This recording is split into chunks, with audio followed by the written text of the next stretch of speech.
show here, what you're gonna see eventually is question and answer, public participation. How we do that process is you sign up over here. All right, I role model by putting my name in here at number 0, and then you just fill it in. I'll leave my pen here, and then we'll just go through the list. You can sign up at any time. You can come over during the presentation at the end, whatever works.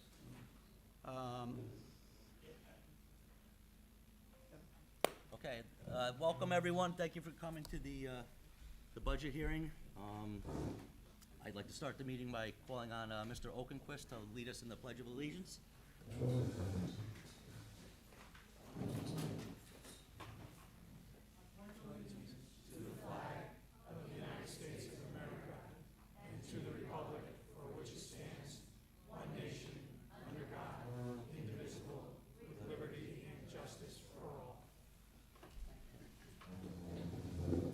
Thank you. Okay. I'd like to acknowledge the key contributors. Well, there's our agenda for this evening. I'll just leave that up there. I'm not going to read through everything we're going to be going through because we'll be doing that.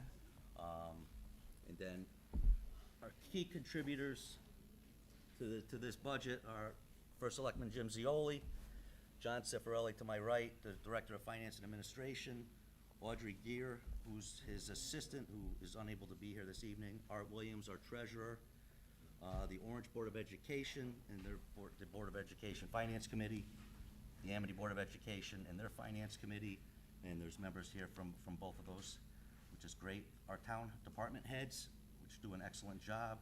This board, myself, Kevin Houlihan, Jim Leahy, Kevin McNabola, Kevin Moffitt on my left, and Joe Nuzzo, Ajit Jain, and Megan Rebuse are not with us this evening.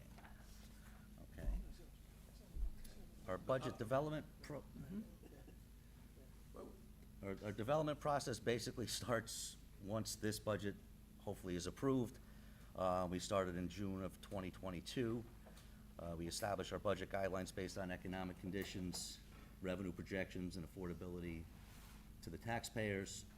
Amity develops their budget with their Board of Education and Finance Committee, the same for the Orange School System. Our town department budgets are developed by the department heads, their staff, reviewed and adjusted by the First Selectman and our Finance Director. Our board reviews all 3 budgets, meets regularly, including an all-day meeting in February to finalize a total town operating budget. And this budget before you this evening is based on a prioritization of needs, affordability, and our ongoing pandemic and inflation realities. The budget before you this evening was a 6-0 vote from our board, and so that's very important. And I will turn it over to you, Mr. Leahy. Oh, good, thank you. Thank you. Some of these slides, some of you have heard before. I'll just briefly go through them. We see the Board of Finance having a couple of responsibilities. By the way, any data that you see in this presentation is 100% consistent with, or should be, I'll take the errors if there isn't, with the document that you have in your hands, okay? It's just trying to summarize it in a different way. And this PDF, it would be available after this meeting. One of the responsibilities, of course, is we got to juggle, just like you do at home, right? You have a balancing act of what you want to spend your money on, all right, and how much money you want to spend or you can collect. So as you can see, all right, we have obviously growing requests, it's just like at home, all right? And we have a lot of infrastructure needs. I know probably, Donnie, you have people around town, all right, already doing the roads, right? I've been running on some that have already been, you haven't put the paving down, but you've done the first part. Public safety, obviously that's a concern. Health and welfare, obviously our commitment to the schools. We spend a lot of our money on the schools, and rightfully so. And adapting to other things that happen in the state cuts or assigned costs that we have. So what we're trying to do, and what we have in terms of town taxes this year, we when you look at our revenue pie, which we'll show you, all right, that 92.3% of it comes from town taxes. All right, we don't get a lot of money from, like some towns, like from the state or the government, that type of thing. So I just wanted to remind us of that. So that's the first responsibility of the Board of Finance. The second, I still think we all do this at home, And we always, oh, I'll take that one because it's a dollar less, right? Or I'll go buy gas down the street at Costco because I save money. That's doing more with less. We do it instinctively. We don't have to make it a big to-do about it. But on the Board of Finance, that becomes part of our job when people come in and make requests. Hey, Billy, why do you need that particular thing over here? That's our job to ask these questions. All right, so those are the two things that we see as our role to try to do the job we were elected to do for the town. I heard this, and you've seen this if you've come to presentations in prior years, about compound interest. And I heard, and I know that Megan Rabus, who couldn't make it here tonight, mentioned to me about 3 months ago to listen to this podcast called All In. It's some venture capital guys. It's a pretty good podcast, I found out from listening to it. And they even mentioned it this past week, last Friday, I think it was, the 14th. One of the guys said, Americans have no clue about compound interest, all right?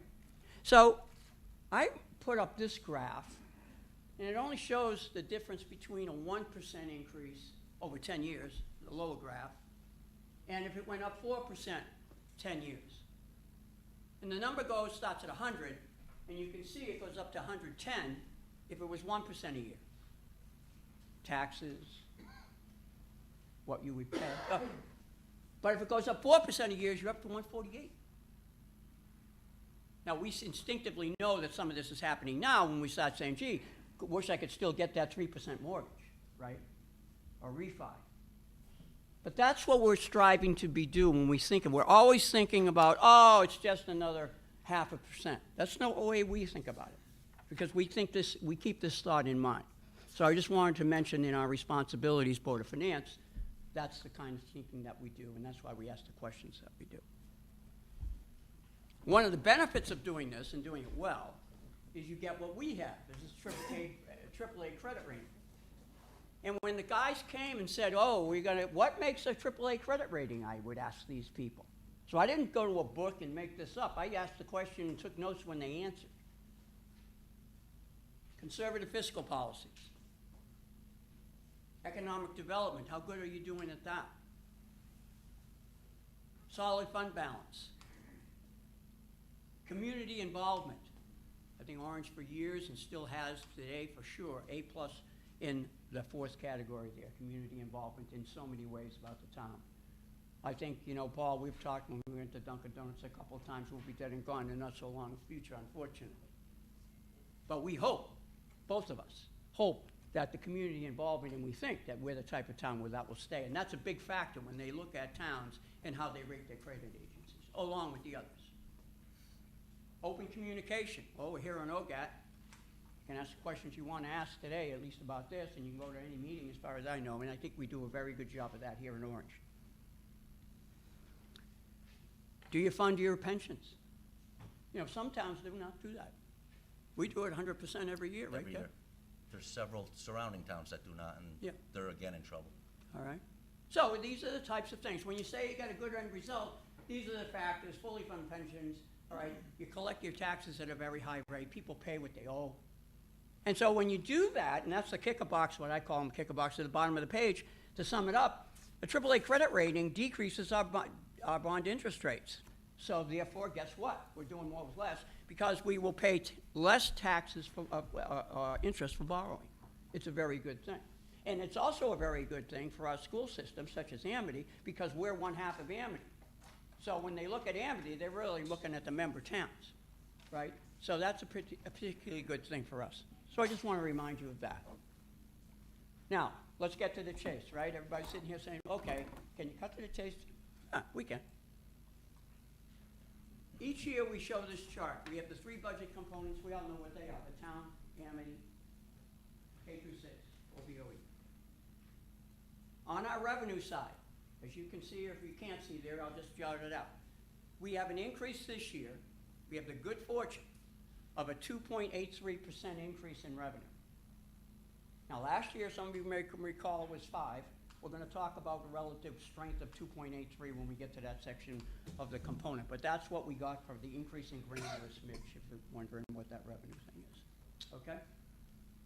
We have the spending, you can see on the left-hand side in the bottom, it's a little over $80 million, $80,249,651. Most importantly, it represents a 2.40% increase in spending. So revenue went up, 2.83, brand list anyway. Spending in aggregate, 2.40. So, it should come no surprise, really, that there should be a decrease in your taxes since you had more coming in than you had going out, right? And that number turns out to be, let's see what it says, 1.22%. All right? So we all know what we paid for taxes next year. If this budget were to be accepted, right, then that would be the end result. And we'll have the details of that further in this presentation. All good? Let's talk about that grand list because it seems to me that the more we understand where our revenue comes from as a town, we all know where it comes from in our houses, we'll be better off we are. Three major components. Real estate, it's the biggest one. Business personal property, motor vehicle. And if you're like me, I get a bill, where does it come in, John, in June, annually? And I got two pieces of the bill, one for my house and one for my car. I only have one car. And so, and where you pay your taxes, it goes into those three, one of those three buckets, probably the real estate and motor vehicle. What's very interesting is you look at the data. So I'll walk you through the chart, just make sure. You have fiscal year 21, 22, 21, and 22. Now, they take this in October of 22, so that sets the mill rate, or sets the grand list, which then becomes the base for the fiscal year 23, 24 fiscal year. So you have to kind of get your years kind of jogged back into that style. So you can see the increases of the three. Real estate went up about 16 million odd. Business personal property went up 33 million, double the real estate. Now what's significant about that is this. Take a look at the base. You got a $1.8 billion in real estate. It went up 0.9%, 16 million. But business personal property was only 208 million, right? It was only, what, 1/6, something like that? Or maybe, oh my gosh, 1/9, John, right? Meant 1/8 and 1/9 of the real estate. So what you can see, it went up to 242. That was a very healthy increase. And then you can see the motor vehicle went up a 13.5 million. So the percentage increases, as you can see, real estate, since there's so much of it, right, it's hard to get a big boost, but that went up 0.9%. And the business personal property went up, what's that say, 16%. 16%. And that the motor vehicle, that's our cars, it went up a little over 7%. Now, Mark Brancasi, our town assessor, he said to me, this was a strong grand list improvement, and it was led by UI's business personal property. It was mostly UI's business personal property that put up, that increased that center line. So in total, it went up $63 million in grand list, which means you tax things that on the new asset values, which means more taxes coming into the town. And therefore, and there's that 2.83 number that I mentioned before. So to give a summary comment, when I was talking with Mark, this seemed to be the best one. This grand list, 2022, increase of 2.83 was 93% higher than the average over the last 10 years, taking out the reval years because they kind of goof up things. So we took that out. 93% higher, almost double what you could normally say, normally expect. So again, when you have more money coming in, that's good for the overall of the town. Now, one more final slide on this section. Why did it go up in each component? Mark told me that the real estate was really a strong increase, and it was led by the number of real estate improvements in town. You know, people doing extra things for their homes, building an addition, that kind of thing. Business personal property, as I mentioned on the prior slide, that was almost 100% led by UI, okay? The value of having them be our commercial neighbor. Motor vehicles, I was surprised when it went up, but he said to me that there was an increase. He was showing me these spreadsheets and stuff, and he said there was an increase in the number of new vehicles. And even though the used car market went down slightly, and I asked him for some more data on that, to be honest with you, but he said it went down slightly.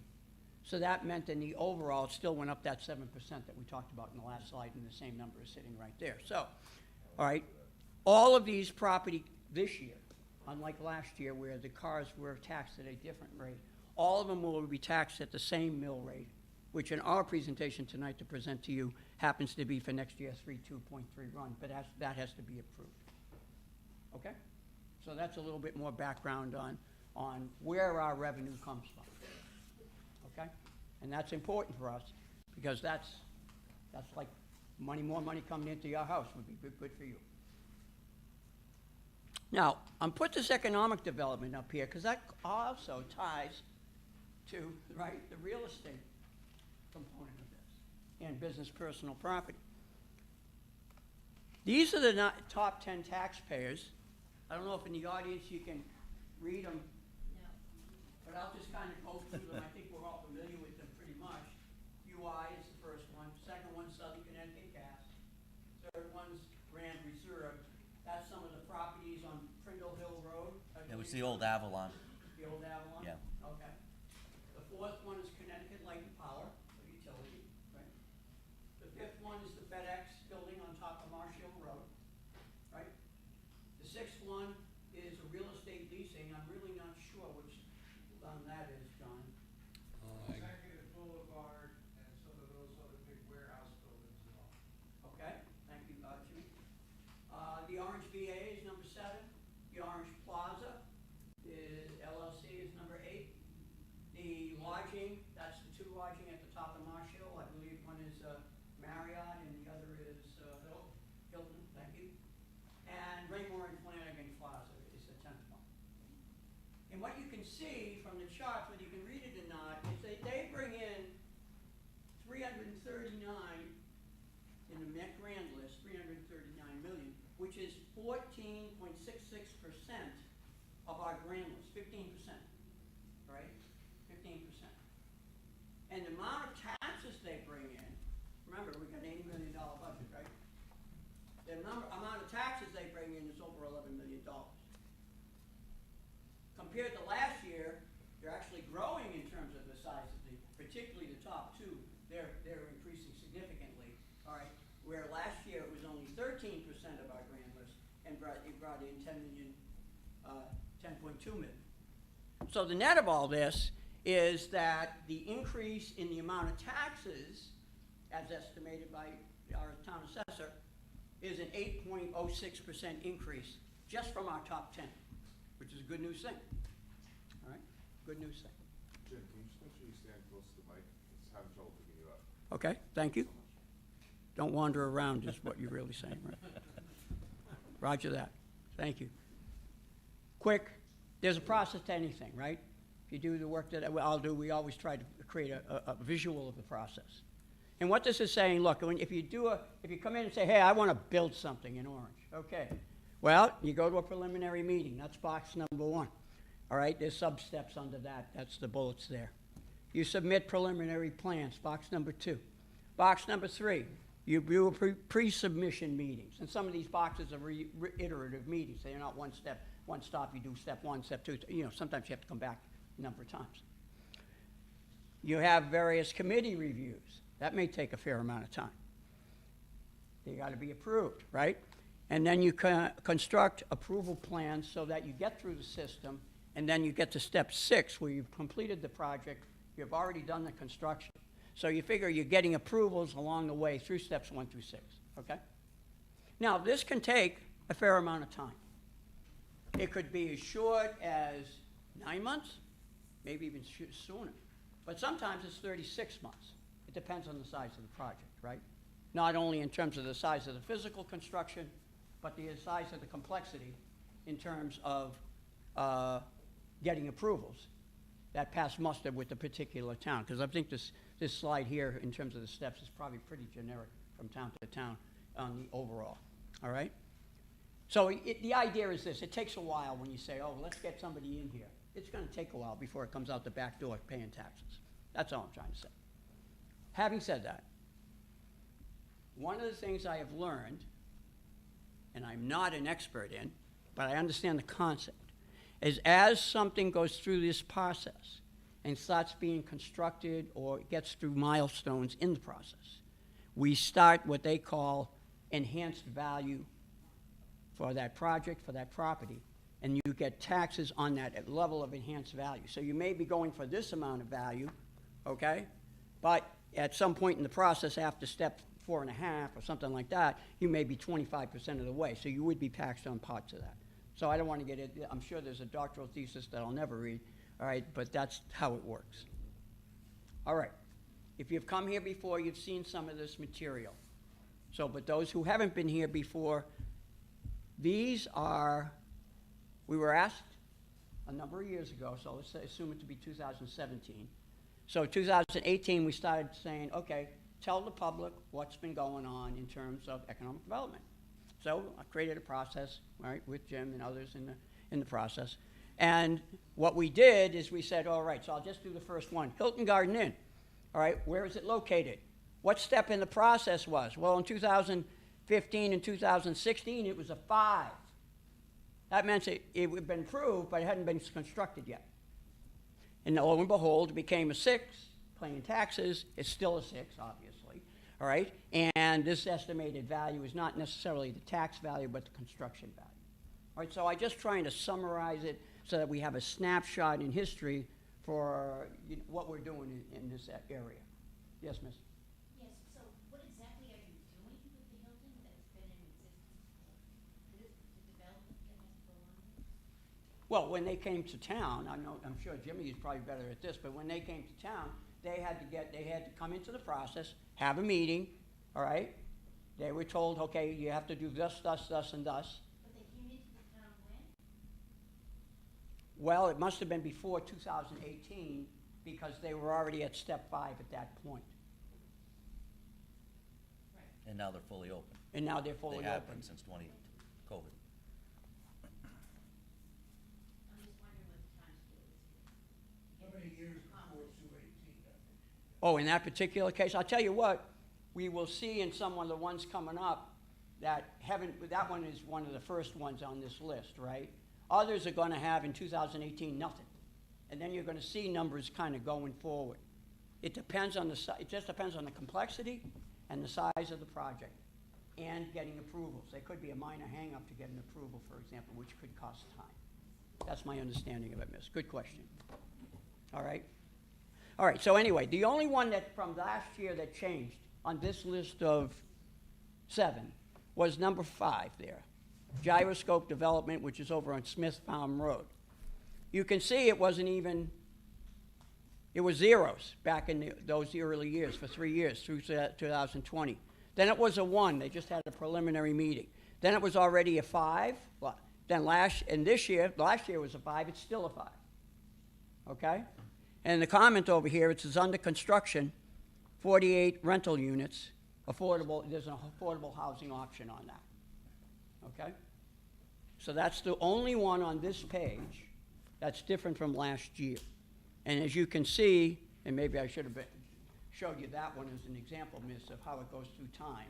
All right, so next year I would think that it would be a 6. It would be constructed and already built. Sure. Is the 46 rental units, is that affordable housing, is it an option for all 46 or is it just a percentage? I don't know the details of that, but when I heard someone say affordable housing option, it's an option to that, but you don't have to be an affordable option. But now you're getting into details where I didn't ask those questions. Okay. There's a lot of people you could ask more questions about. Okay, page 2 of 4. You can see that the first one, how many now know on Indian River Road have seen the Vero? A lot of you? Okay, so that's an assisted living thing, it just opened. It moved from a 5 to a 6. Back in 2018, miss, to your point, all right, it was a 4. So you can see that that took a while to get from 2018 to actually open. I think it just opened a little while ago, right? Okay, so there's the Vero is a new one. The other one I wanted to mention in yellow is the redevelopment project in the Firelight Place. I think everybody who goes on the post office, Old Tavern Road, you know. My understanding is that there's 2 components of that. One was already open last year. I use a 6 and a 5. The first component was a liquor store, and the second one is those rental units. There are 72 of them, as I understand it, and they're planning on opening in the fall. All right? So that's, again, a reflection of economic development in town. That's page 2. Page 3, all right, you see the Amazon hub. That was open last year, the fleet. And then you see a new one here, Salemi Properties. Last year it was a 0. They've cut it into 2 pieces. One piece gets a 4, one gets a 1. That's how you read, that's how I'm trying to communicate this. The 4 is, it's a zoning approved for self-storage, so it's in the middle stage. And the 1 stage, so it must be 2 components of this property. All right, they knocked down some buildings and they're planning for some kind of commercial use. So from my interviews, that's what I was able to find out. The 2 on the bottom of the page, I'm sure you know where Haven Hot Chicken is, right? Right by Trader Joe's. And also right next to it is Jimmy John's. All right, neither last year, when we had this meeting, was open. They're open now. So there's an example in 1 calendar year where a very small, quick, fast food kind of thing, although it's not really fast food, I guess, some of it is, all right, have now been opened in 1 year's time. Okay? And it didn't have to build a building. Good point. Sounds like there's a guy who knows how to do stuff like that, as opposed to myself. All right? Okay, final page. Now, these are all new ones from last year. So let's do them one at a time, but quick. Noble Manufacturing, right off that exit 41 ramp near where Southern Connecticut Gas is. They're at stage 2. I'm not quite sure what the number is for a value. This is their status is they're pending reviews and updates. What it is, it seems to be like a gas and convenience store, and they also want to display electric vehicles or electronic vehicles, something like that. The next one under that, Racebrook Medical Center. I think a lot of people probably saw pictures of that. That's over on the Post Road, right behind the Webster Bank there, near Racebrook Road. That's in stage 5, all right? And it's under construction. It's the former trailer site. Next one, just to get through these, Southern Connecticut Wellness. That's on the Post Road. TD Bank, I believe, is the former structure. And it's in stage 5. Some part of it is under construction, and the state licensing is under review. All right, that's the status as I understand it of that. All right, Beecher Walk, we really should have had this on there last year. There's an error on my part, but that is now completely filled. That's the one, it says South Orange Center Road. More people may know it as down by the transfer station. But that's all filled up now. And finally, Aurora, they had kind of an expansion, and they've completed that. So again, that might have been one that I don't know if they've done it exactly in 1 year, but certainly it wasn't on the list for last year, so I wanted to get it on now.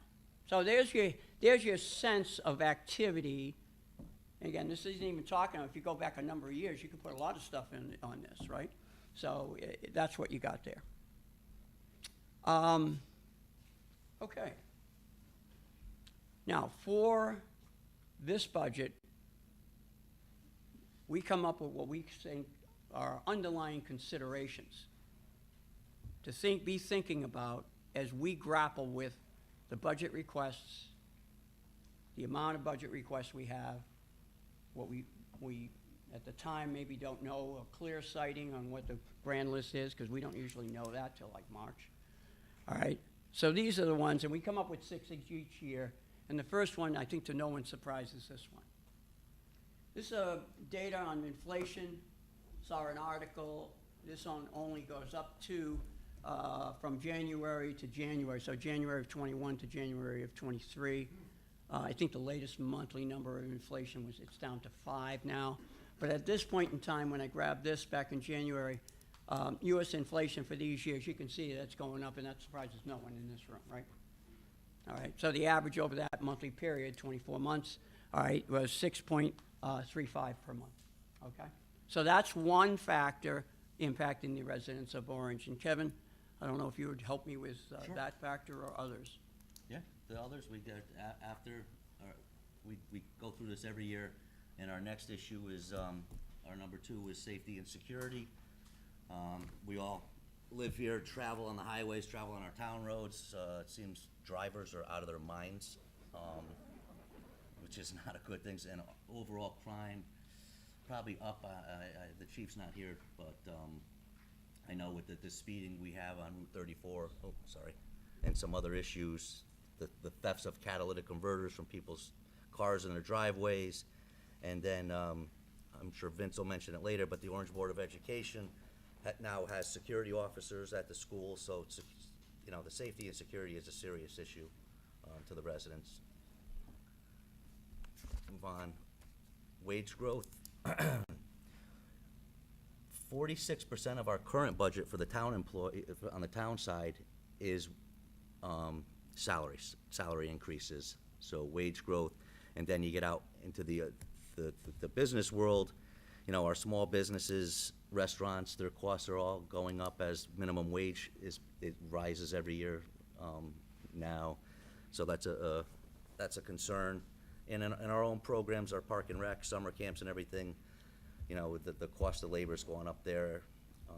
So that's always a concern of ours. Can I ask one question on that? Sorry to interrupt. No, go. Do you have an overall percentage of town increase for the town, or is it by each department? The town wages overall went up $653,000 this year. If we take last year's salaries. and- About 2.25, right, Cap? Yeah. About 2.25% on average, yeah. Same number of employees? Within 1 or 2, I believe, yes. Okay, Kevin, you want to go to the next one? Yep. Thank you. The home heating costs, this was a big scare, I think, for most of us back in December. Still isn't positive, but at least we're in the spring. And we did luck out with a more mild winter than we've had over the years, but, you know, that's still a concern going forward, as is our next issue, which is gasoline prices. You know, they were down, we're now escalating back up. Near my office in Branford, everything's $3.59 and above now, and a few weeks ago it was in the 320s. So commuting, or the delivery of food costs, that's gonna affect us across the board, as it has, you know, in the past year. And finally, as Jim mentioned earlier about mortgages, interest rates increases. Our mortgages are higher, car loans, home equity loans, if people are looking to do improvements. I don't know personally, but I would expect, because they were already high before the rate hikes, you know, student loans were way too high to begin with.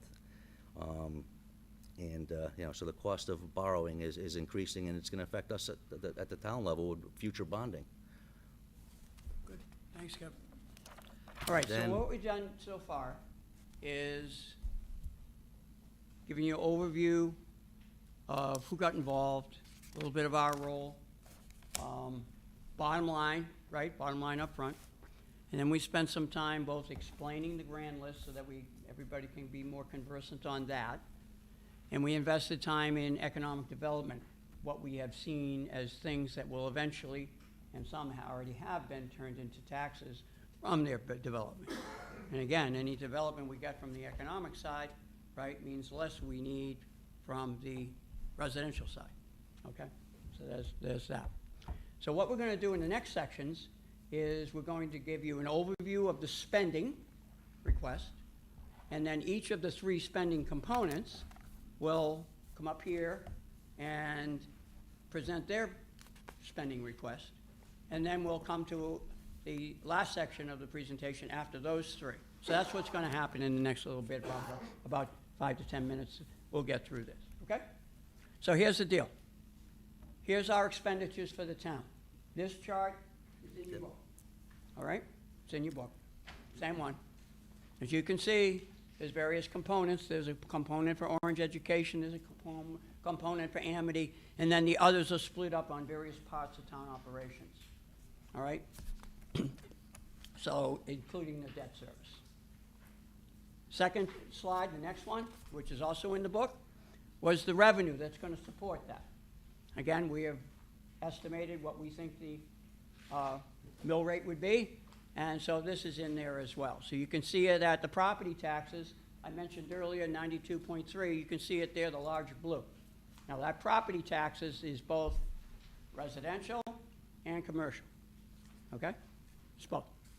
All right. How do you sum it up? I'm going to use this slide and focus on one thing on the slide at each time. Ready?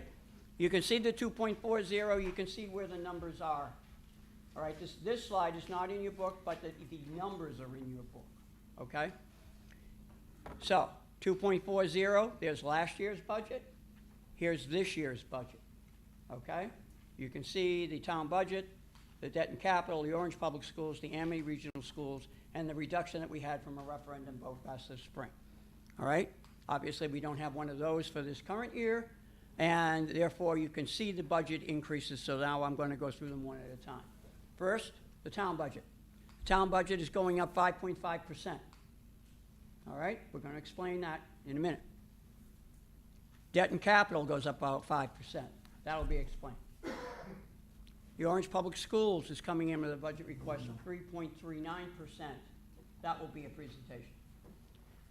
The Amity budget, there's two components to the Amity budget. One is, what did the budget go up? The answer to that is 2.25%. But unlike the other things, which is a direct drop down, you know, the town budget, we have to pay for it. At Amity, it's a little different. At Amity, we're actually going to be paying 1% less this year than we did last year. And I'd like to take time to explain that.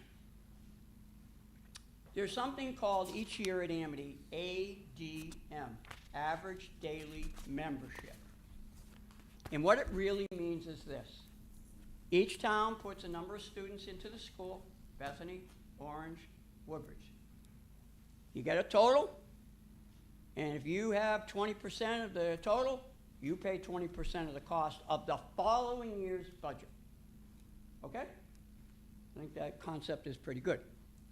So what you see on the left, when you have October 1st of 2021, that was setting the rate for what each of the three towns would pay of the total Amity budget for the following year, following fiscal year, which would have been 22-23, which we're in right now.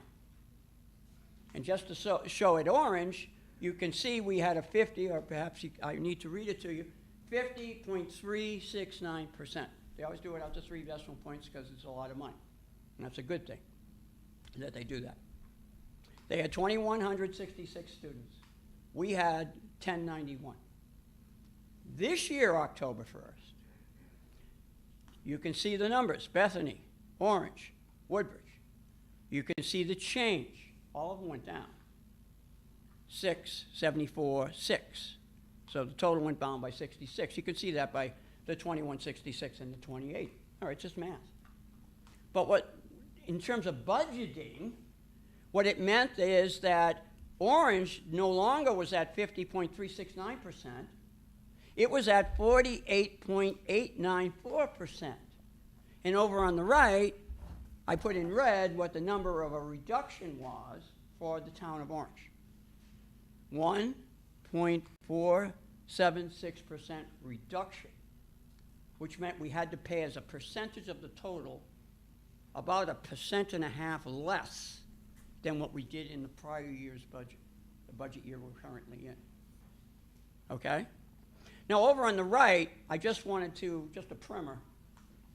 If you have about a $54 million budget, which is the size Amity's about, you know, near there anyway, 1% change in your town's up or down is going to move the request or decrease the request, up or down, by $540,000. Right? That's the math. If it's 0.1%, which feels like a very small number, 54, 5, 2, excuse me, I said 0.1, I skipped one. 0.5% is half of that 540,270, right? And if it's 0.1%, it's 54,000. All right? So when you're looking at a budget from Amity and its impact in the town, you also have to be aware of what's happened to your membership. How many students do you have in there as a percentage of the total? For example, look at Bethany and look at Woodbridge. Both of them went down in students, 6. But their percentage of the total went up. For example, Bethany went down near 0.5%, 6 students, but almost went up 0.5%. 0.5% is 270,000. It's a little less than that for 0.441. Yes, miss? Because your basis on which you are charged is on the total number of students. So even though you went down 6, your share of the total went up. It went from 17.036 to 17.452. It's a little counterintuitive, or you may say, well, that doesn't feel right, but that's the math. And if that's what you decide should be the way it goes, that's the way it is. It's always been that way, by the way. Chris? Jim, can you go back to the previous slide? Yes, sir. So the percentage that we're asking from Amity, the 2.25, which is the lowest percentage being asked there, has nothing to do with enrollment, though, correct? Correct. Right. So, That's correct. I was just going to the budget side of it, but Chris. the enrollment is the actual impact on Orange. Orange is actually getting an extra $250,000 back off of what we paid the year before. Oh, no, it's more than that, Chris. It's 264. If you, let's just say it's 1.5%. It's yes, but I'm saying just as bottom line, it's like $250,000 less than last year's. It's 540 for 1%. Let's just round that to 0.5%. With the 2.25 increase. We'll do one thing at a time. Just the shift, you're going down, and I'm just going to round this to 1.5 reduction, okay? You're going to go down 540, and you're going to go down 270. So we went down 810. And then, which is in the bottom line there, well, let me finish the slide, and then I'll come back to you if you feel you need. So minor ADM shifts, like that lady in the back was asking, gee, that was a little, can result in significant impact, not just to Orange, but all town member budgets. This isn't the impact to Orange thing, right? 0.5% shift, it would be 270. Now that's on the overall.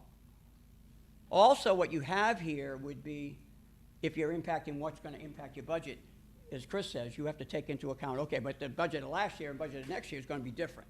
So you have to take that into account also. So it's a complex thing. So all I want you to take away is when you see what happens in terms of any regional school system budget, I think they're all done the same way, right? It isn't like somebody devised something magical or nefarious. This is just the way it is. So be aware of it. Thank you. All right, and finally, there's your summary chart 2.40. So if I could keep you going through here, I'd like to now talk to town services, then we'll go to Vince, and then we'll go to Amity, and we'll go through it. So first of all, in town services, we only have 3 slides.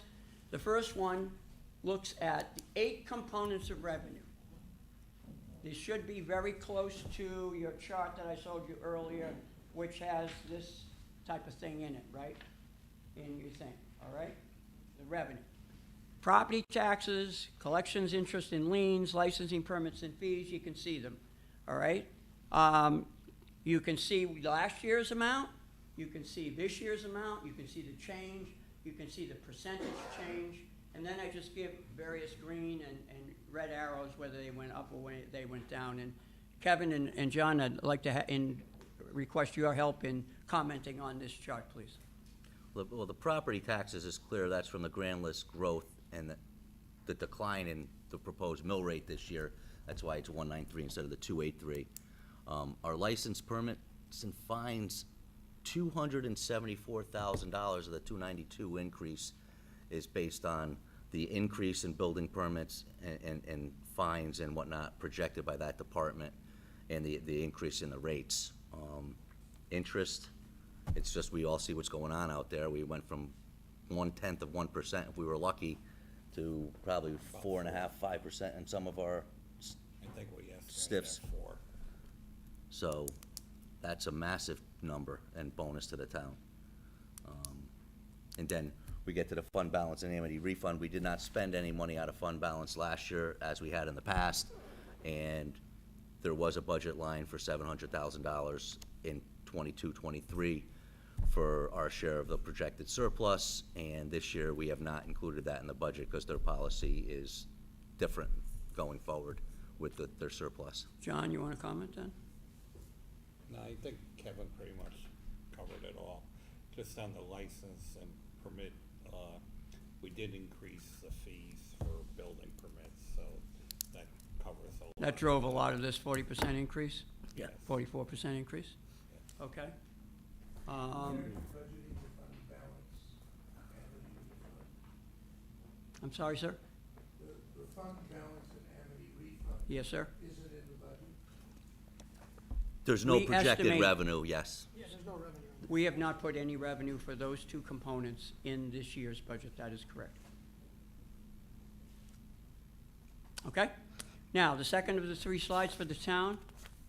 This is a slide that we generated a number of years ago. I know Kevin and I have a next step in the fall to take a closer look at some of our own town expenditures, but be that as it may, one year we actually located over $1 million in the town. This year, we take a look at line items, we look for targets, and we reduce some. In this case, there were 13 that were reduced, and the summary line is that we reduced it by a little over $200,000. I think on average over the last number of years, I think we did this at one of our meetings, Kev, I think it was an average of 600,000 that we have taken out. So this is what we did back in early March, and we examine ours, besides the fact that we spend all day looking at budgets, and John and Audrey do their own reductions independent of the Board of Finance. So we do hard scrutiny at our own town budgets. Now, those budgets get placed into these 7 categories. The columns next to them, from general government, public safety, public works and public buildings, culture and recreation, health and welfare, employee benefits, and town services, and under the line there is debt service and capital. You have the column which was last year, you have the column which is this year, you have the change, and then you have the percentage change. And again, I'd like to lean on John and Kevin and any of the members of the board, but start with them in terms of each of those items. I spiked out 5 that seemed like ones we should talk about. Well, our general government, most of, 116,000 of the 240 is in salary increases. We also have $10,000 in data processing costs for the assessor's office that are new. We have an electrical inspector salary of $43,000, but that position was actually added in by the Board of Selectmen in December, so it's not new, but it's new in this budget. Our town clerk has $15,000 in new software costs. We're seeing those going across the board, for just like we're upgrading and getting into the 21st century finally. And again, like utilities, we have a $15,000 projected increase just at our town hall building, with what's going on. Which now they're saying they might give a reduction in the summer, but I don't know. I don't trust them. Public safety, the police salaries in there are up by $336,000.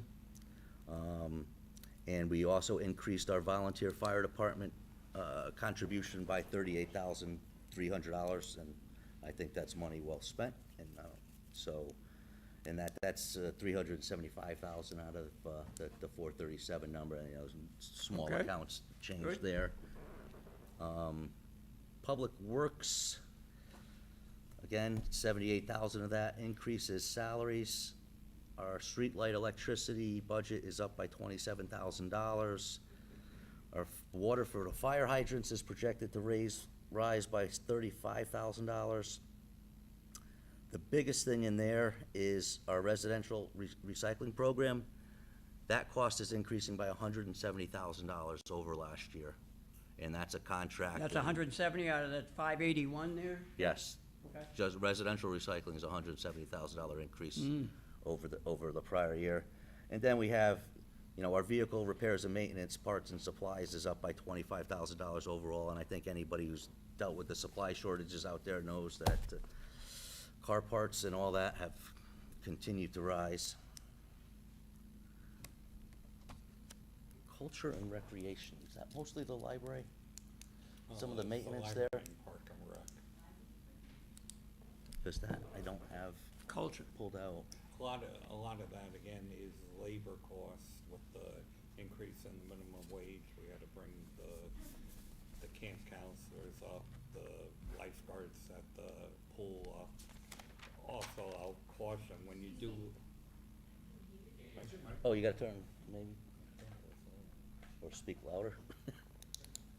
The other thing I caution, when you do look at the salary line items in the book, we have 6 unions, and all their contracts ran out at June 30th, 2022. So if you compare this year's salary line items to what was in last year, it's actually 2 years worth of increases for 3 of the unions: the police, the highway, and the clerical. The supervisors union, the contract was just settled last week, and I believe the dispatchers is under negotiation. So there wasn't any real increases in those line items yet, other than people going up in their years of service. Okay. Then I'll just add, even though it's not spiked out, the employee benefit line, to go with what John's talking about, our benefits didn't go down by $60,000. There's a line in your book, and it says, reserve for negotiation. That line item is down $115,000 because of the contracts that were settled in the prior year. So that reserve is lowered this year, and that's why that's a decrease of 60. But that's a true number for our budget. Absolutely. Okay. You were throwing me there. Oh, sorry. No, that's why that went down. It's not like our pension went down or the health. It's the reserve for The negotiation. amount we had to put in reserve for the negotiations, which we placed in employee benefits. Correct. Went from this high last year down to this high this year. Because the something like that. contracts are settled now, Oh, exactly. okay. Yep. So with those salary increases, is it inclusive of any of the retroactive pay if the unions just settled? Yeah, that's what John was Yeah. saying. In other words, when you see the salary, that's when we see this 46% of the overall 1.4 million. All right, what was it, $623,000, something like that? 653. Okay. That's how come there was such a spike, because it was a 2-year settlement hit to the budget. Last year, it was kind of, I'll call it buried, but that's where we put it when we have salary for, money for negotiations that are coming, we put it in employee benefits. And that's the point Kevin was saying. And then the last item, the town services, we had one item, which is our town property insurance, and that went up by $46,000. So that's the majority of that 58, other than just some little accounts. So that was our hit on that, on the town service end. Okay, so in addition to what you have here, this is the board explaining what has happened in terms of the town on the revenue side, the components, and what has shifted, and in the major categories with detail, and all the detail that we work with is in this spot document here. All right, so without further ado, we're now going to go to, sir. The budget looks very stable, you guys are having a good handle on revenue opportunities. When you put the budget together, it's full of assumptions, obviously. Are there any opportunities that maybe you didn't feel the probability was right, that maybe you can realize during the year, that maybe you can talk about? Whatever they may be, revenue opportunities, people moving in, expansion, and any risks that you see, and I'm not talking about the economy crashing, anything like that. Do you look at it that way, No, no, and for next year, you know, we do have risks because of these new developments with the school system needing, you know, that's been well thought out as best as we can at the moment. All right, we got to find the right balance of positive audience interaction and what to have at the end of the presentation. Okay. So the next one up is going to be the Orange BOE. So Vince will come up, and I'll find his presentation, and we'll get to that. And then Amity will be after Vince. Get you set up here, Vince. And let me get this off duplicate. I think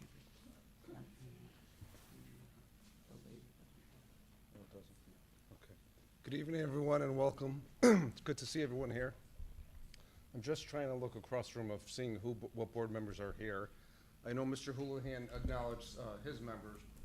I'd like to acknowledge Mr. Kraut, the board chair, and I think I see Mrs. Hadlock back there, who just came from Litchfield. Betty, thanks for rushing to be here. I also see Mrs. Deach back there, and I point her out for one reason, is because when I was appointed, she was on the board. Jody, you may not realize this, but I mention or I quote you every month, not every month, but when it's the board recognition. Now, I don't know if you remember this, and hopefully I'm quoting you correctly, is when I acknowledge the board during Board Appreciation Month, I think some people are mistaken of many boards, Selectmen, Board of Finance. But Jody, what I recall you saying is there was someone, a taxpayer who came up to you and referenced the salary you were making as a board member. So the reason why people are laughing in the crowd, because we have many elected officials, they do not get paid. This is something that they do on their own, and I want to just thank you. So again, just wanted to take a moment, because the time and effort that's spent throughout the whole entire year with events that occur, but especially on the budget, it's not just tonight. It's a mostly a yearly long process. Over. Mr. Leahy shared with me that the laser pointer unfortunately doesn't work. This is a letter that Mr. Kraut and I put together, and I want to focus on just one sentence that says, "We continue to be mindful of the educational impacts caused by the pandemic, as well as the economic burden placed on the town." The Board of Finance heard me state this already when I presented to them, and I don't know where all of you are in your mind with the occurrences of the pandemic. For me, at times, I think it was so far away. But when you kind of take a moment and a breath and take a moment to look at it, a little over a month and a half ago, or a year and 2 months ago, our board got together and unanimously voted to make masks optional. Now, to me, that seems like so crazy. It was only a year and 2 months, but it did. And when you think past that, is we had to wear a mask, meaning staff, students, to wear a mask the whole entire year. And of course, in March, students were placed at home. I think that's a great thing to be reflective about, because one of the things I'm mentioning is that there is an impact, and the pandemic has to still impact it. Now, I'm not, this is not a conversation if a masker or not a masker, I'm not getting into that. But I personally believe, as an educator, that even though we had to do things, wearing masks really created a deficiency of learning with our students, especially when we had to be on remote. So again, it's great to be back and great to be in school in the way that I think we should be. So again, these are some of the impacts that you'll see in our budget. Every board meeting, and again, credit to the Orange Board of Ed, they state the mission statement. So typically, a board creates a mission statement. They create it, and guess where it sits? On the shelf. The Orange Board of Ed states it. Now, to me, this is not just a guide, which you'll see. Anything that we say in our statements, it impacts the budget. But it also is a reminder of what we're here for, and it's because of the student. That's the only reason why we're here, is because of students. Now, my interpretation, I did not create this. I wasn't here when this was created, so kudos to the board that created this, is together we will make a difference. Now, to me, what that means is not just the board, not just the staff, but it's all of you in this room. It's all of you watching at home. It's Mr. Zioli who, when I first came here, said, "Vince, if you need anything, let me know." and he meant it. It's any board chair that I've talked to and said, Vince, if you need something, don't know if I could do it, call, and they mean it. So that we is an important piece. It's taxpayers, no matter if you have kids in the district or don't have kids. Your support is immensely, and we can't do it without you, so thank you for that. Our district goals are to ensure safe and healthy environments. The safe and healthy environments have changed quite immensely. The pandemic has changed it about what the requirements is. I'll mention briefly about the healthy environments. Sadly, threats upon schools have changed the safe and healthy environments. As we said, we're here for our students. We want to engage, empower them, and that's through a pandemic, not through a pandemic. We are here to engage them, hopefully build resilience, and empower them to be effective as they get older and start their lives as an adult. And we do that by strengthening and teaching learning, and that's the professional learning we provide not only for teachers, but all our staff. As I shared with you, this just doesn't happen. This starts back in September. For those of you that don't know, typically a superintendent meets with their principals, and again, thank you to all the principals and our directors who've done their work to prepare this budget. I presented to the board. It's a superintendent budget at that time. The board goes back and forth in conversations. They vote on it, then becomes the board presentation. We presented to the Board of Finance, and we are here today. So again, it's a lengthy process as you see. I like to share this piece, and again, I apologize for the laser printer and for those that can't see. Well, not that you can't see, but could have difficulty seeing from where you're sitting. So prior to my arrival, the guidance that the Board of Finance gave to the interim superintendent is, don't predict enrollment. Tell us what you have currently. And that's what we've done, and I've continued that process. So something that you'll see, hey, Chris, do you mind if I pull this mic off? Is that gonna mess you up? Could I do that? So what you'll see here is that when we present the budget to the Board of Finance, again, you'll see, where am I looking here? Student budget at that top line. And then it's student actual. Our student enrollment has always increased, no matter what we presented. Again, what we had when we currently present to the Board of Finance. But by the time school starts, we've always had more enrollment. The only year that you will see a difference where we had less students is during the pandemic, where families decided to withdraw their child out of the school because they thought it was safer to homeschool them. And then, so you see that, right? You got it. So again, we like to share this with you about where we are, where we continue to be, and the increase in our student enrollment.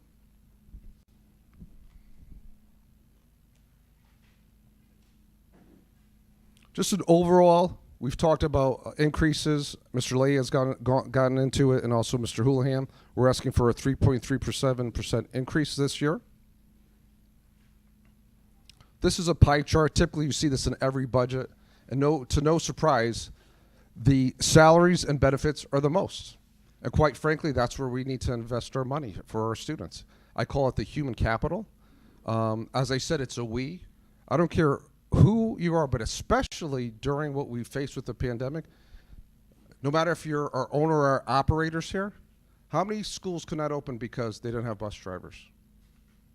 Just recently, this happened 2 days ago in a district because not enough people showed up.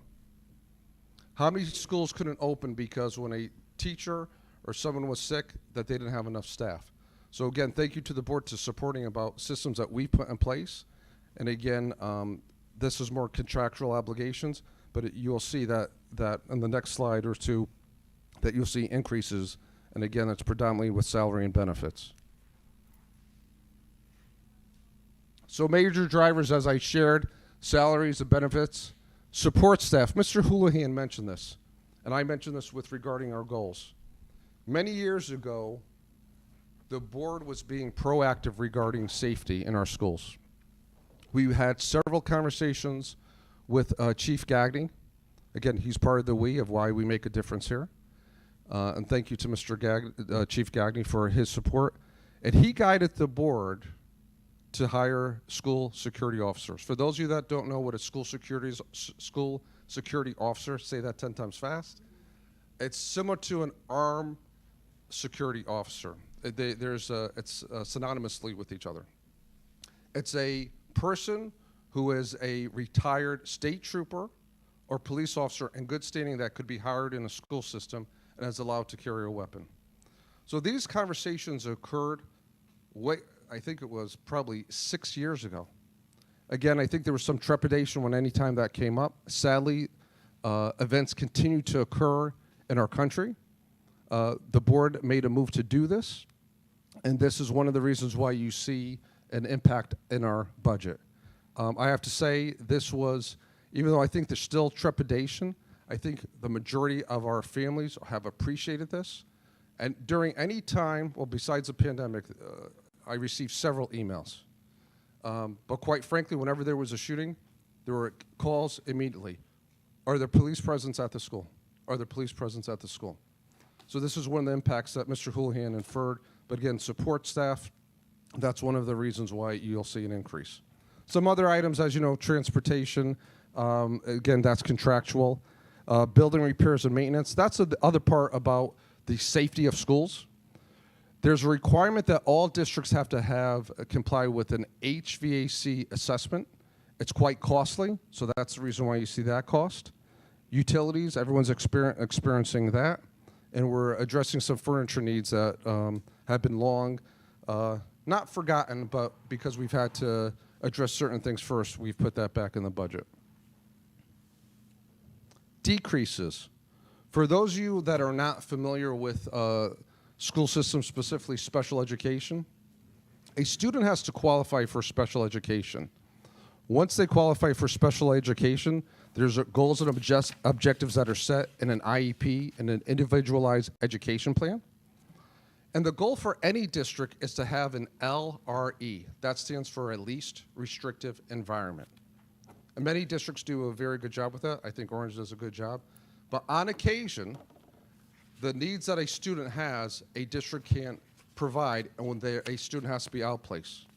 Not only are they being outplaced to a different school, transportation has to be provided.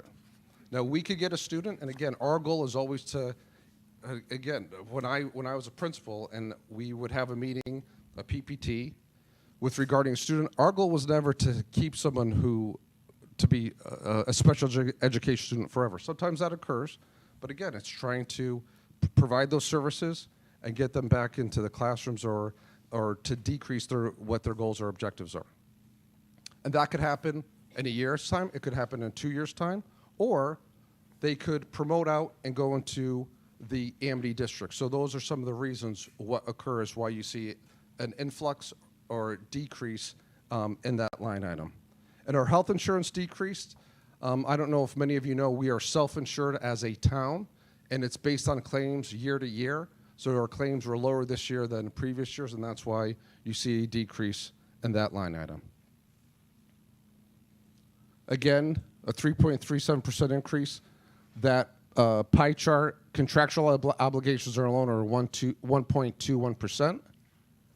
And I want to, again, thank you for your continuous support, and we respectfully ask for that 3.3% increase.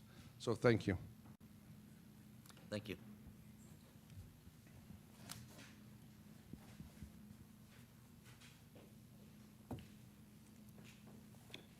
Okay, so that's the second of the three things that we were going to be discussing that have to do with the components of the budget.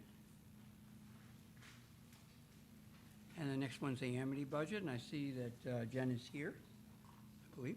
All right, so we're about ready to go. So Jen, here is the clicker, and I'll get it set up for you.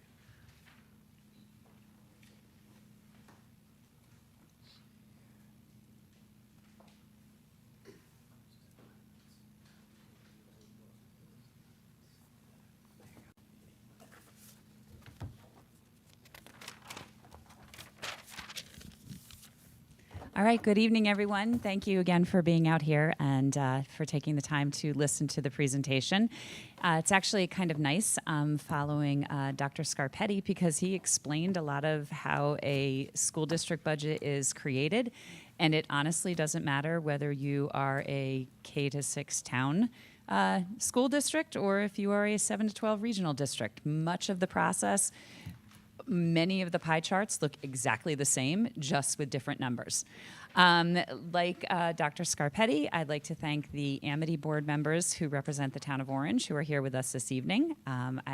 There's our board chair, Mr. Paul Davis, our chair of the Amity Finance Committee, Mr. Christopher Brow, and I also see sitting quietly in the back, Ms. Torillo and Ms. Eichler. So thank you very much for coming out and being here tonight to support the budget. Again, like Orange, our Board of Education's budget is grounded in the mission of the schools as well as the goals. And goal number one, if you think of it, is really the focus on providing students with an excellent academic experience in a comprehensive middle high school district. Goal number three is really supporting a supportive climate for not only our students, but as well as for our staff and for our entire community. And our second goal is really focused on doing that in a way that pays attention to our taxpayers and making sure that we are as efficient as possible in providing an excellent experience for our students, but also making sure that we do so with an effective use of the resources that we're provided with. We are also very much focused on our BOA Portrait of the Graduate, and I say BOA rather proudly because the development of the Portrait of the Graduate truly was a pre-K through grade 12 initiative. We solicited opinions not just from the Amity parents or the Amity students, but we did reach out to our elementary districts, our elementary teachers, our elementary families. We reached out to business leaders. We reached out to our secondary postgraduate resources and made sure that when we developed our Portrait of the Graduate, it was reflective not just of our own 7 through 12 vision, but what we wanted our entire community to have for our students when they actually leave not just Amity, but our entire pre-K through 12 educational system. We are also committed to providing, again, a comprehensive high school experience. That means that we do, first and foremost, focus on our academics and the academic experiences that our students have, but we also pay attention to the fact that we want to make sure they are provided with an excellent athletic experience as well as an excellent experience in the arts. Just a couple quick examples of what that means. We have one team that has just gone on to the National Academic Decathlon. They competed in Houston, I think this week, because they basically won their division in Connecticut and have gone on to the Nationals. We have one team that has gone on to the International Business Competition. So they don't get to travel overseas. They have to go to Pennsylvania, but they are one of 14, they are number one of 14,000 schools that are competing in this competition. And then, thank you, our math team just placed first in the state of Connecticut and is now going on to our New England math competition.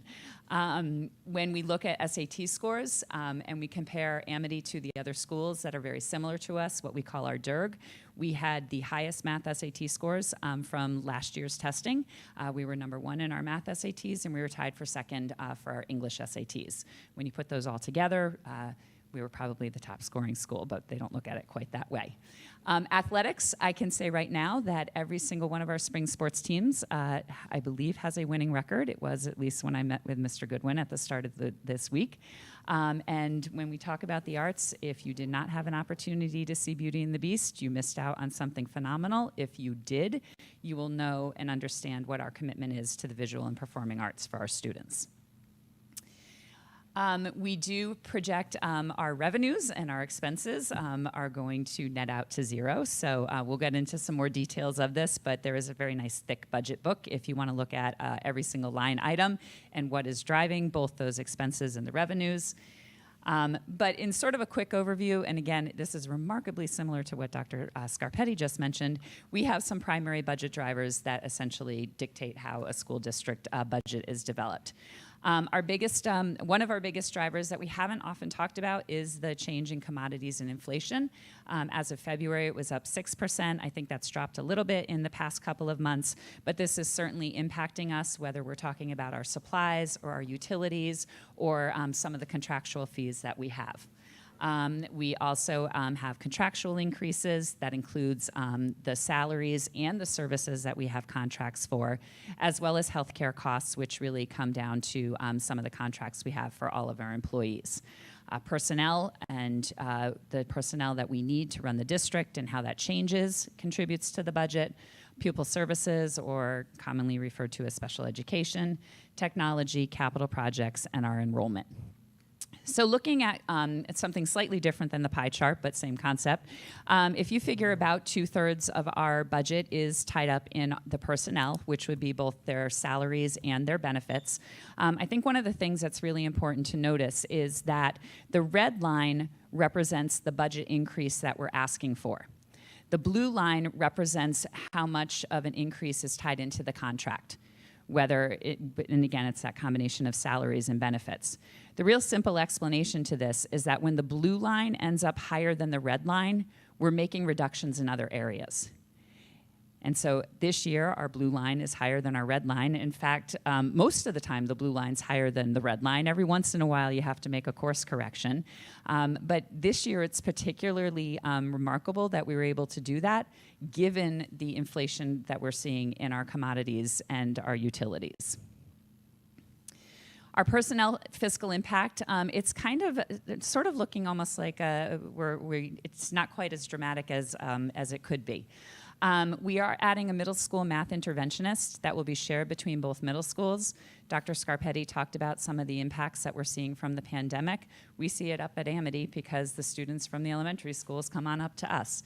It's modeled after the same strategy that we've used to help develop students who are struggling in reading.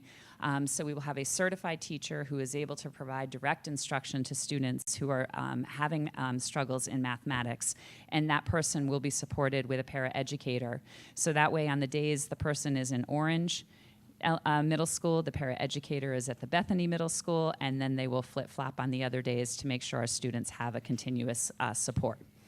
We're requesting an additional 0.6 world language teacher, specifically for Mandarin Chinese.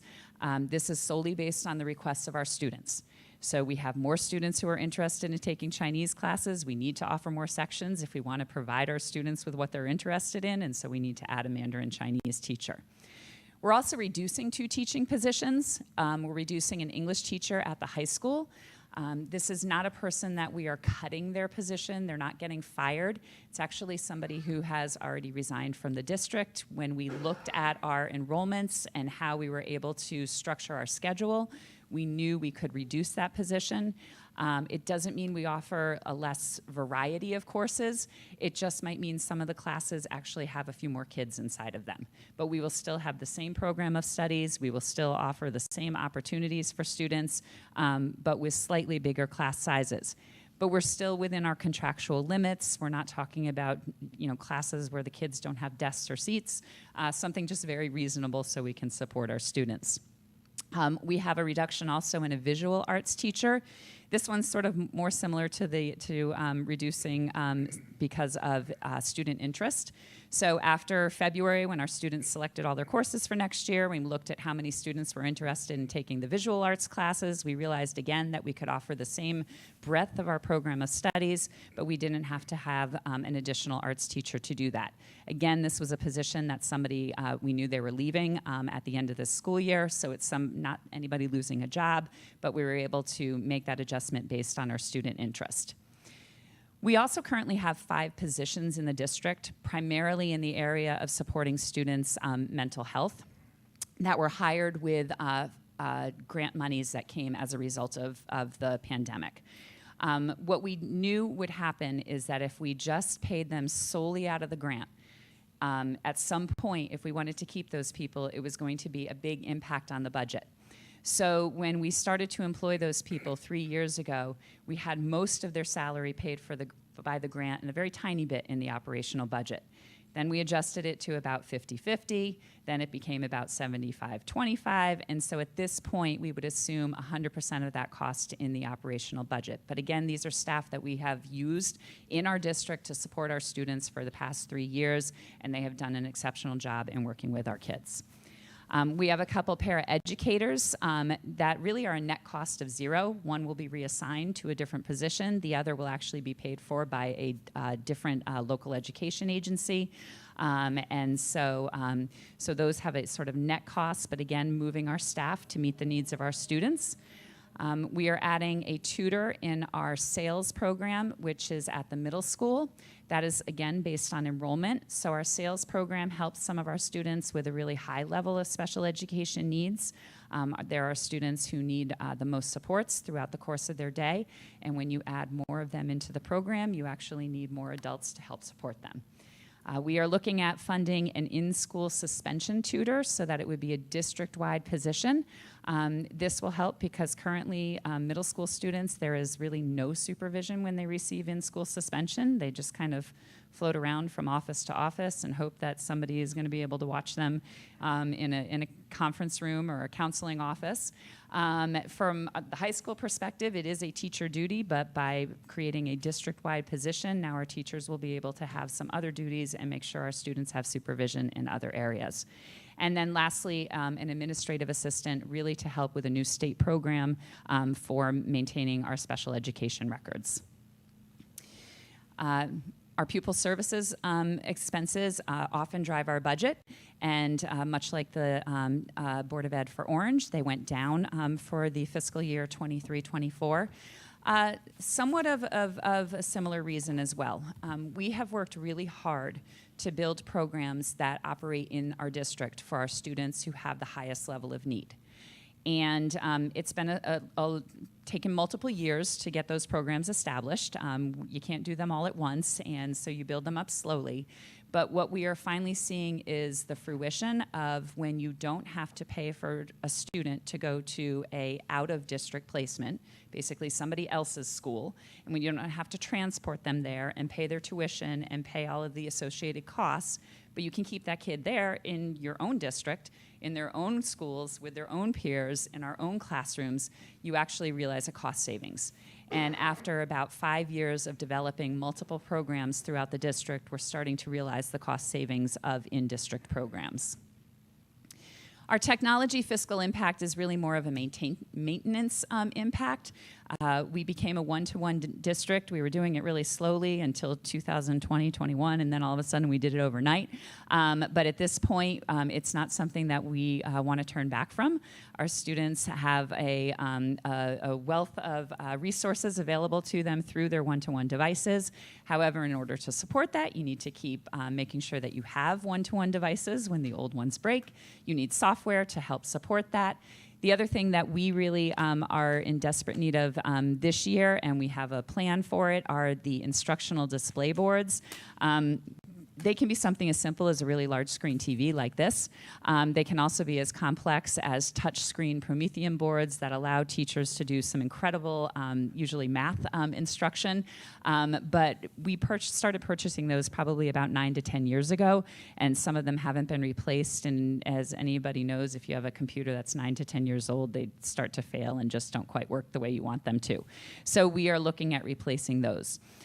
We do have specialized labs, so besides the one-to-one devices, there are certain classes that have specialized labs, and those require replacement. I don't know if anybody has happened to catch any of the news articles about the amazing photography work that our students are doing at Amity. But yeah, big clap for that. But they've been restoring photos that were lost as to families as a result of the hurricane in Florida. They've been featured on national news, local news, all over the place. In order to do that, they need some really high quality software, computers, printers, and so that's what a specialized lab is. But a specialized lab also affords our students opportunities that they wouldn't necessarily be able to find elsewhere. And then the infrastructure is kind of the not so flashy side of technology. It's the Wi-Fi, the switches, the wires, and that make everything run. That also has a shelf life of about 7 to 9 years, and we did replace ours, and given the volume of technology that we have running on it, we anticipate it will have to be upgraded at some point. Rather than have a large ticket item come in a budget in 1 year, we are looking at sort of trying to set aside money and save for that, because frankly, I don't believe we could operate the schools without the technology infrastructure that we currently have. When we have, at the end of the year, funds that we didn't spend, we are permitted by state law to put them into a capital reserve account. Turned out that we did have a lot of funds left over. At the end of 1920, we didn't operate the school for a third of the year. And so we didn't spend a lot of the money that we had hoped to spend, and there was money left over. At the end of even 2021, when we were first getting back, we were kind of operating half-time. Half days, we didn't have a lot of sports programs running, we didn't do any field trips. And so at the end of that year, there was money left over. When we have those unexpended funds, some of that we were returning to the towns, or I think as Mr. Leahy maybe alluded to, or maybe it was Mr. Houlihan, we have a different process for crediting the towns that money now, so that it gets back into the town reserves. But we also set it aside for capital projects. And capital projects help us keep the schools in decent shape, so that way we are able to continue to open our doors. It helps us because we don't have to bond for those projects, and it allows us to kind of plan out where we need to pay the most attention to our buildings. Which, by the way, as a regional school district, we actually are responsible for maintaining those buildings, whereas Dr. Scarpetti works with the town, but the town owns and is responsible for maintaining the town school buildings. So what have we done since 2021? Well, the first thing we did was replace all of the roofs at the high school. They were leaking terribly. We were able to get an assessment and repair those roofs so that we have another 20 years, is that correct, of life on those roofs before we have to start to think about, do we replace them? And if anybody in here has ever owned a home and had to replace a roof, you know that that is a high cost expense, but also this would have been a good savings for us to have done that. We are currently in the process of renovating our lecture hall. Again, that's a room at the high school. Think of it kind of like a mini auditorium, but it had not been renovated since 1996. We literally had pieces of the room fall off of the wall. And so at this point, it's honestly totally gutted, and we are looking to have that renovated for the start of next school year. And then last year's funds, we purchased some musical instruments that were badly needed by our middle school students, not like a flute or a clarinet, but think of like tubas and timpanis, things that kids don't necessarily bring home on the bus with them, but they still need them to learn how to play their musical instruments in the band. We continue to do some of the lecture hall work, but again, most importantly, we looked at replacement of the middle school roofs, which are leaking over the gyms, and that's actually kind of a double-edged sword, because when a roof leaks over a gym onto a hardwood floor, you're actually not just needing to replace the roof, you also have to replace the hardwood floor. So that, again, was what I hope the townspeople consider a good use of those capital funds, so that way we can keep our school buildings in good shape. Our enrollment is what drives sort of the town's allocation to the budget. And honestly, we look back at enrollment for the 2 years that sort of come before the year that we're actually budgeting for. So we compare the enrollment from October 2021 to the enrollment of October 2022 to plan the budget for 2023-24. I think you saw in Dr. Scarpetti's slide kind of that there's an increase of enrollment that you start to see going through the elementary schools. Well, we project our enrollment for next school year is also increasing because those kids are coming up to us. However, what you do see in this slide is how changes in enrollment can impact the town's budget. So in this case, and it's just proportionality, in this case, all 3 towns saw a decrease in enrollment. It's just that Bethany and Woodbridge had small decreases in enrollment, and Orange had a large decrease in enrollment, which actually drives the budget to go below 0. This is very similar to Dr. Scarpetti's slide. The left kind of reinforces there's a lot of meetings that go into building a budget. They start in September, they end in March, and it's the exact same process that he described. The key takeaway points that I hope that you get is that from the initial request that we received from principals and department chairs, we reduced the budget by about 50%. The overall increase or the ask. The Board of Education and the Amity Board of Finance adopted or recommended the same budget. That's very important. The way our bylaw is written is that the Amity Board of Finance puts forth a recommendation to the Board of Ed. And when the Board of Ed adopts what the Amity Finance Committee recommends, we're all copacetic, everything's great, we move on, and we're happy. When they don't, there becomes a back and forth where we sort of negotiate to try to find the spot where we can all agree that we have a good budget going forward. This year, we were able to get to that agreement right out of the gate, right on our timeline, and everybody was supportive of the budget that we present tonight. And then finally, the current proposed Amity budget is roughly about, the increase is about half of what the average state increase is. So I have some specific numbers, but when you compare us to all the other Board of Ed proposed budgets, our increase is about 50% of theirs. So in terms of our allocations, overall, the budget increase that we are looking at is 2.25% higher than our current fiscal year budget. The overall impact to the town of Orange is that we are actually asking for about $264,000 less money in order to operate the Amity budget. And like I said, that 2.25 is compared to the latest average, which was the end of March of 4.76. So thank you for your support for our schools, for our Amity students, and I appreciate you taking the time to listen. Thank you. All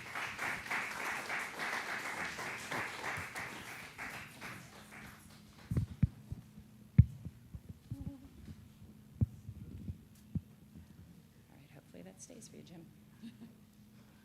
Well, if we rely on me to figure it out, I don't think that's going to be a very good idea. Good, thank you. All right, so here we are.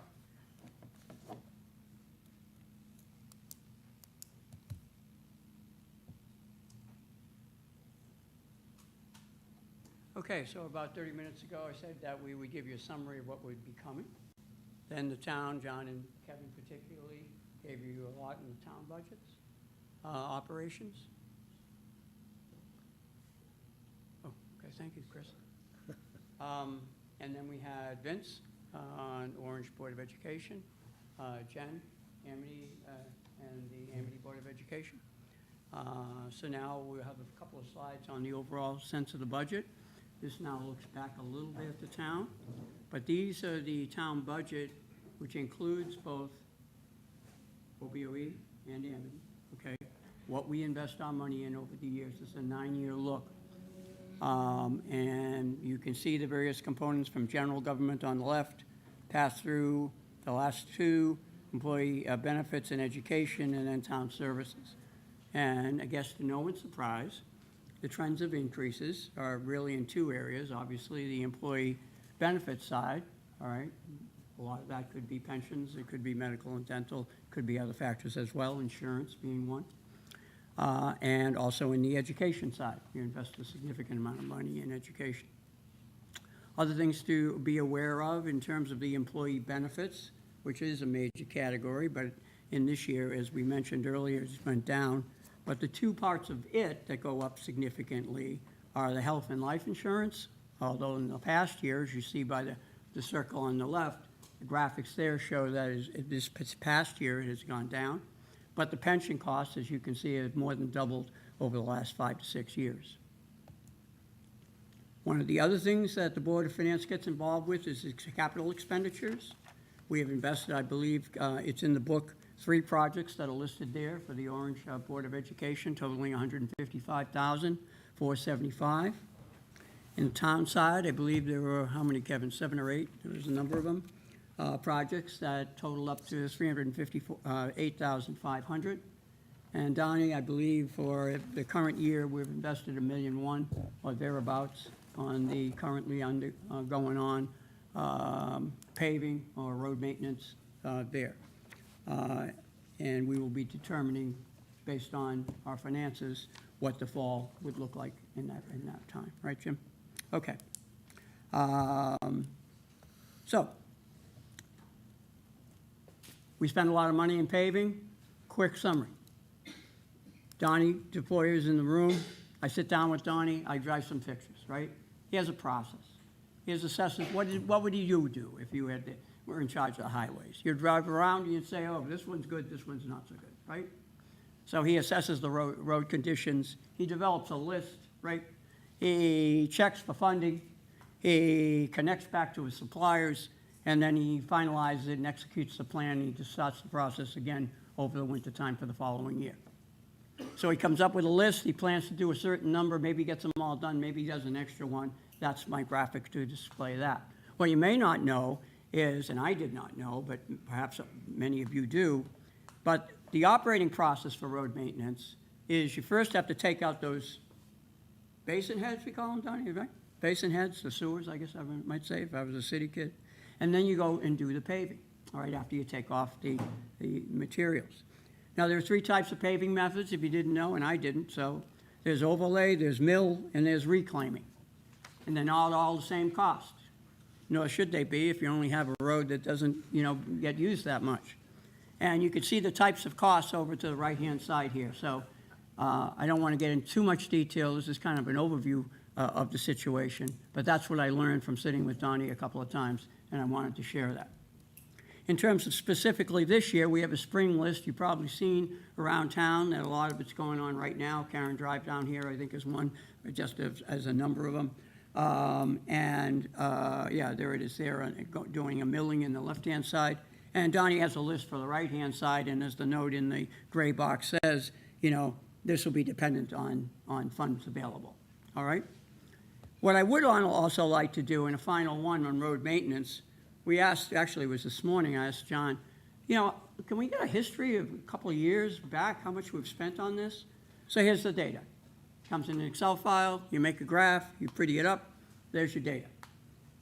What you can see from 2015 to this year, only half a year though, spring, right? There's the 1.1 million on the right-hand side. And you can see that we've been averaging, the average is 1,567,814 over this 8.5-year period.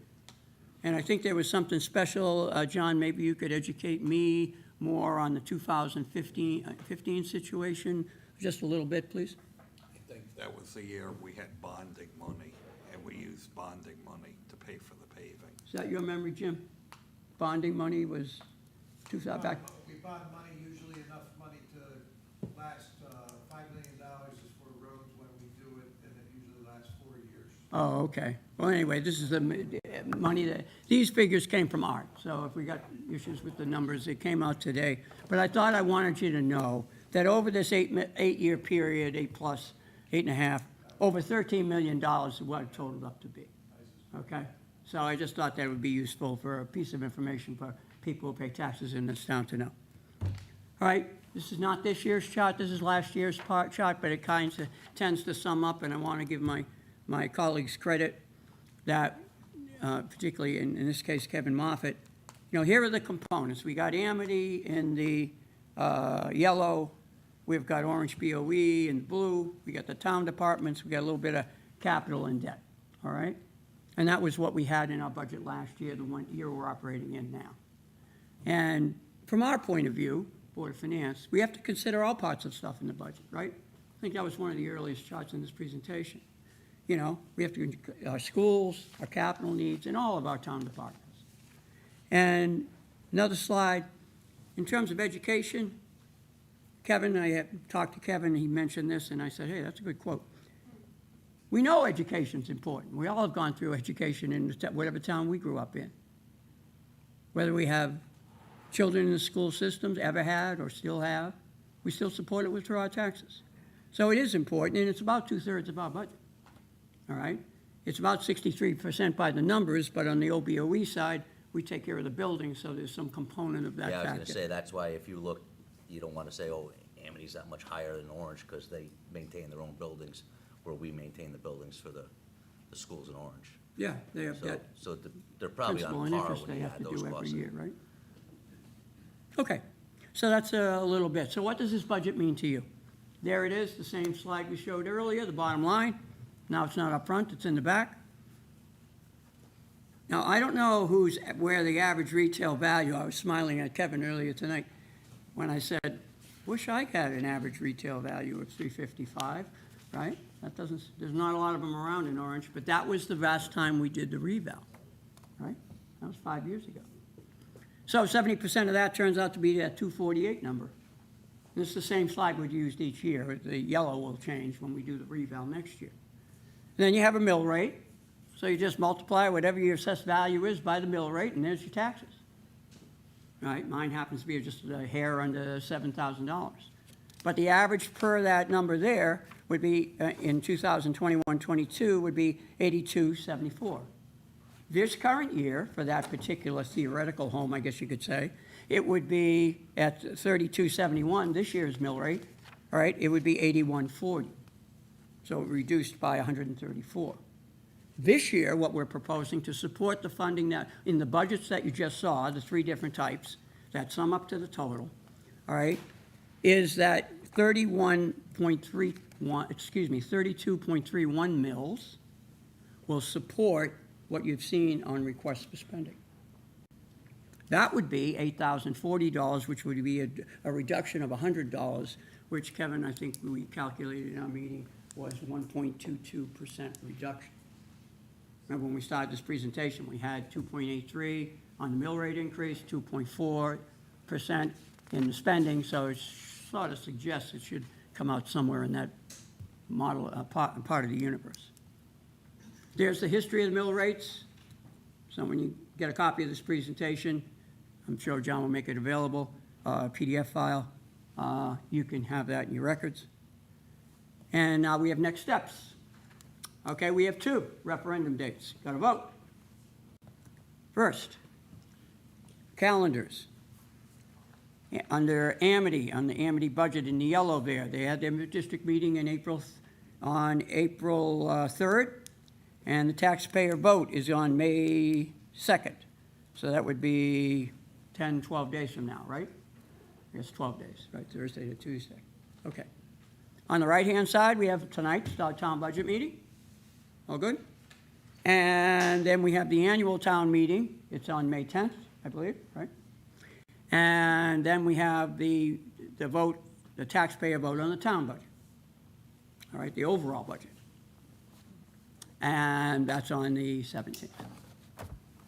So that's, Kevin, Mr. Chairman, and team, that's what we have to present to you tonight. The opportunity for you to come up, please sign in, as this indicates, introduce yourself, and just sign in over here. I know one gentleman's already signed up, so I know he'll be first. And then whoever else wants to come up, make a comment, ask a question, whatever. We don't have. Relating to the budget, too. Okay.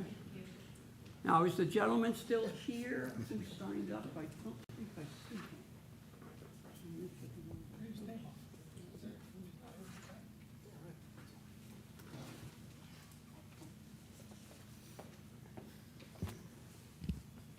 Good evening.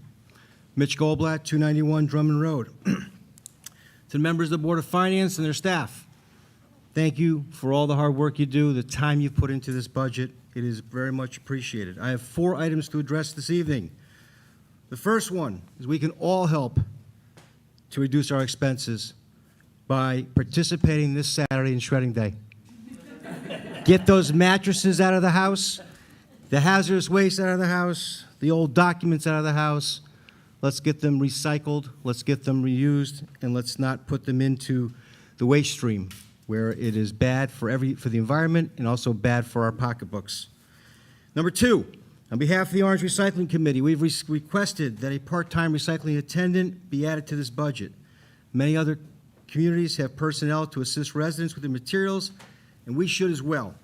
Our recycling rates keep dropping, and we still have a significant contamination in our recyclables, as well as recyclables going into the hopper and being thrown out. look into our recycling bins and see the plastic bags and styrofoam, as well as other items that don't belong, despite numerous signs, web page notifications, and newspaper articles. Please consider this reasonable request. Number 3, Mr. Leahy, thank you very much for that education on road repairs. I think it's very educational to most.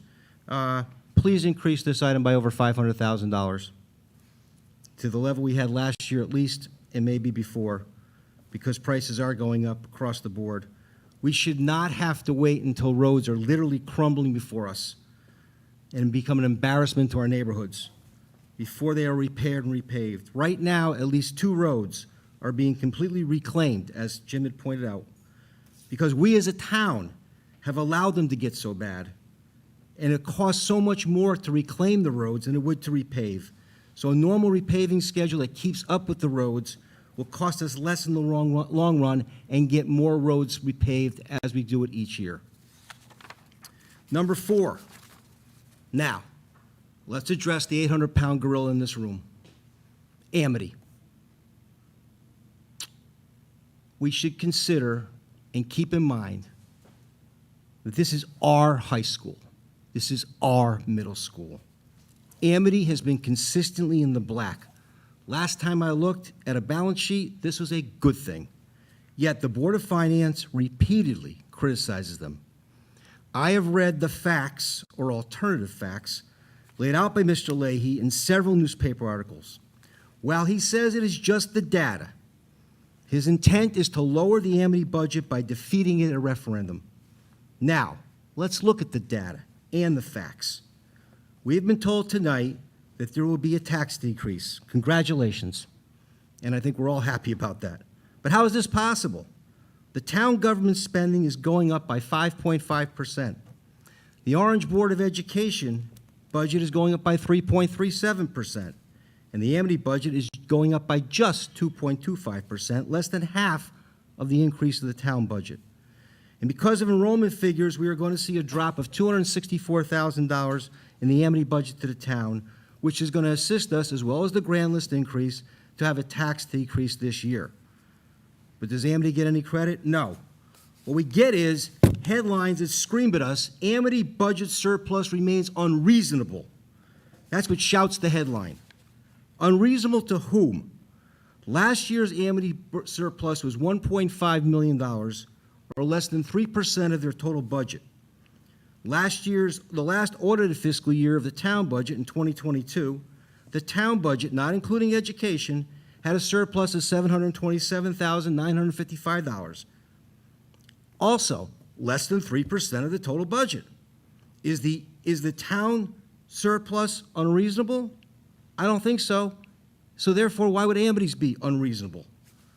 There's not enough time tonight to pull apart all of Mr. Leahy's biased conclusions. But let's look at the town budget when you use his logic of rolling in surpluses.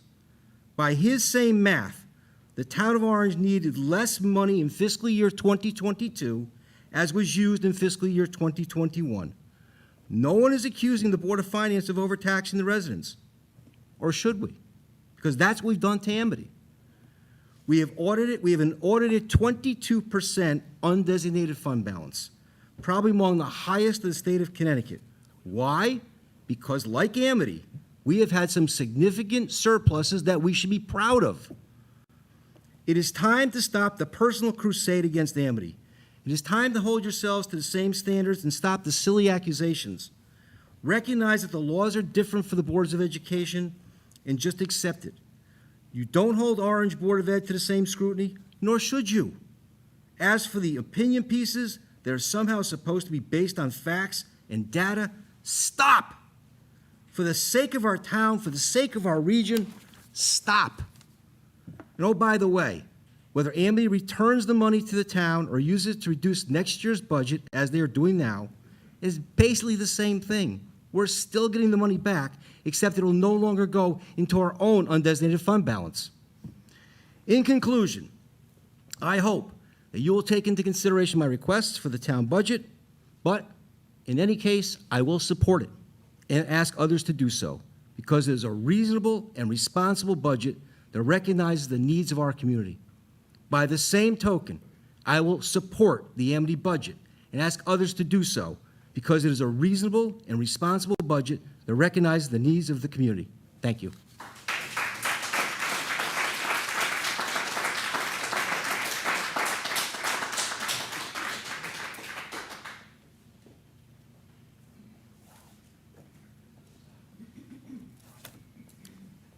Good evening. My name is Mary Wieelander, and I live at 377 Dogwood Road. I have a couple questions, and then I just wanted to say something quickly. I was wondering if, in one of the earlier slides, it indicated that $219,000 was being cut from the budget for the town, or being reduced, that the town's budget was being reduced by 219. Would we be able to find out what services are going to be either cut or how that money was recouped? I don't know whether, do you know where that was? You could go through. It's some, yeah. I just don't, we have a great town with a lot of really great resources, and I just don't want to lose that. It's not in the document, John. I think, No? Mayor, That's the PDF thing that you sent out.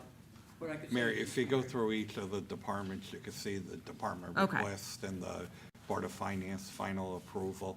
I think probably part of it is in the Public Works Department. They requested a body, another maintenance person that was cut out. I think that was Oh, there was a couple of those, 65,000 yeah. of, yeah, and there might have been another place too. I'm not sure. But if you go through the Okay. different departments, you'll see it. So it's more efficiencies rather than a major cut to Right, any services or programs? Yes, Okay. that did not happen. Perfect, thank you. And then the other question I had was the $170,000 increase in the residential recycling costs, that's something we should anticipate continuing to grow based on the transportation and the There- weight costs? Is that, The town's contract with the recycling pickup coordinator ran out, I think it was June of '21, Bob? And it wasn't in the current year budget, and it's now put into the one Okay. that will start on July 1. okay, thank you for that. It's just something to really be aware of. Mary, Yeah, just on that, just so you know, the town pays for every house in town, but we only have about a 35% participation rate.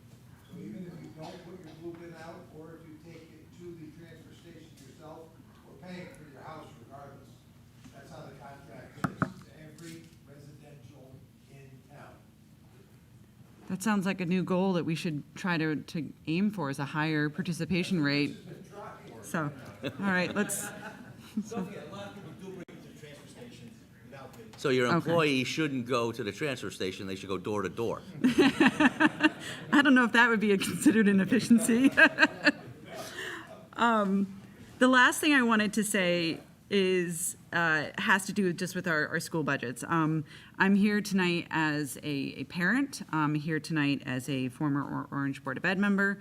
I'm here tonight also as a state rep who serves on the education committee for the state. In addition to having 3 kids, they're in 3 different schools. I have one at Racebrook, I have one at the middle school in Orange, and one at the high school. So it's a lot of information that we get all the time, and I appreciate everything that has been done for my children and the kids of our community. My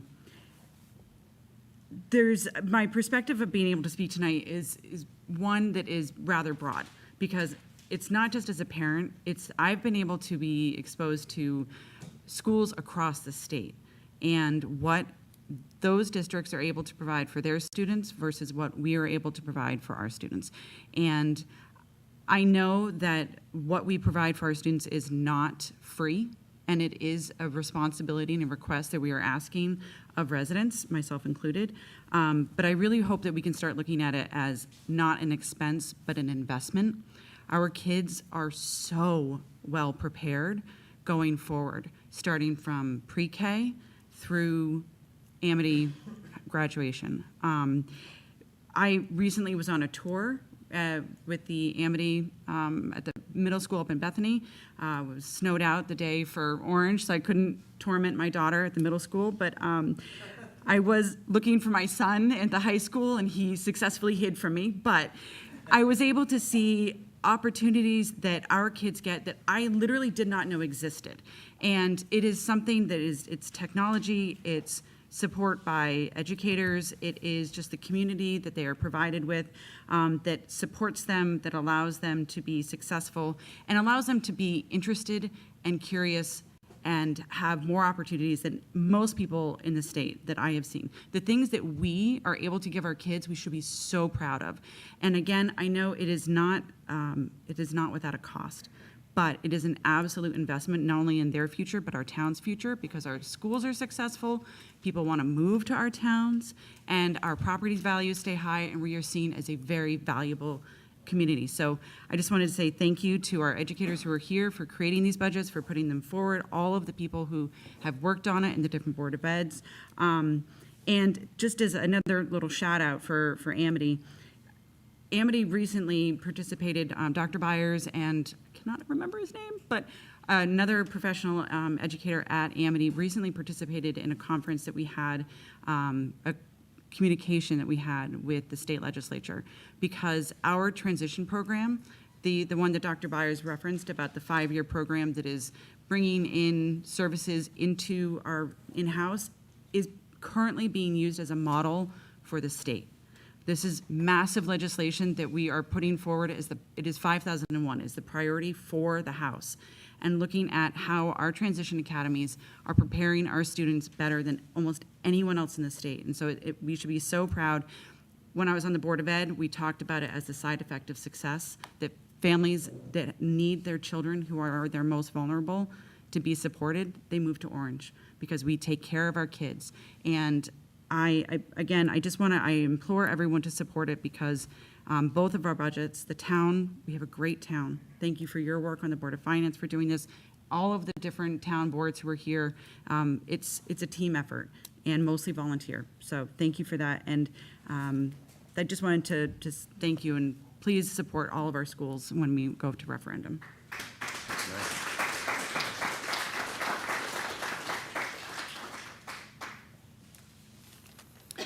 Good evening, friends and neighbors. My name is Sylvester Salcido, 851 Shagbark Drive.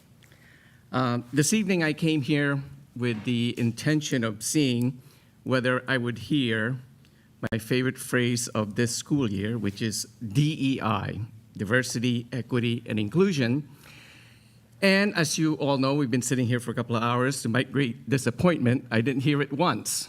So I'm thinking, does this mean that I can keep my This Veteran Supports DEI in the Amity budget this year? I just polished it off, took all the cobwebs off from the basement. But on a happy note, I'm glad that it seems that there is concurrence on both sides of the political aisle here in Orange regarding the budget for this year.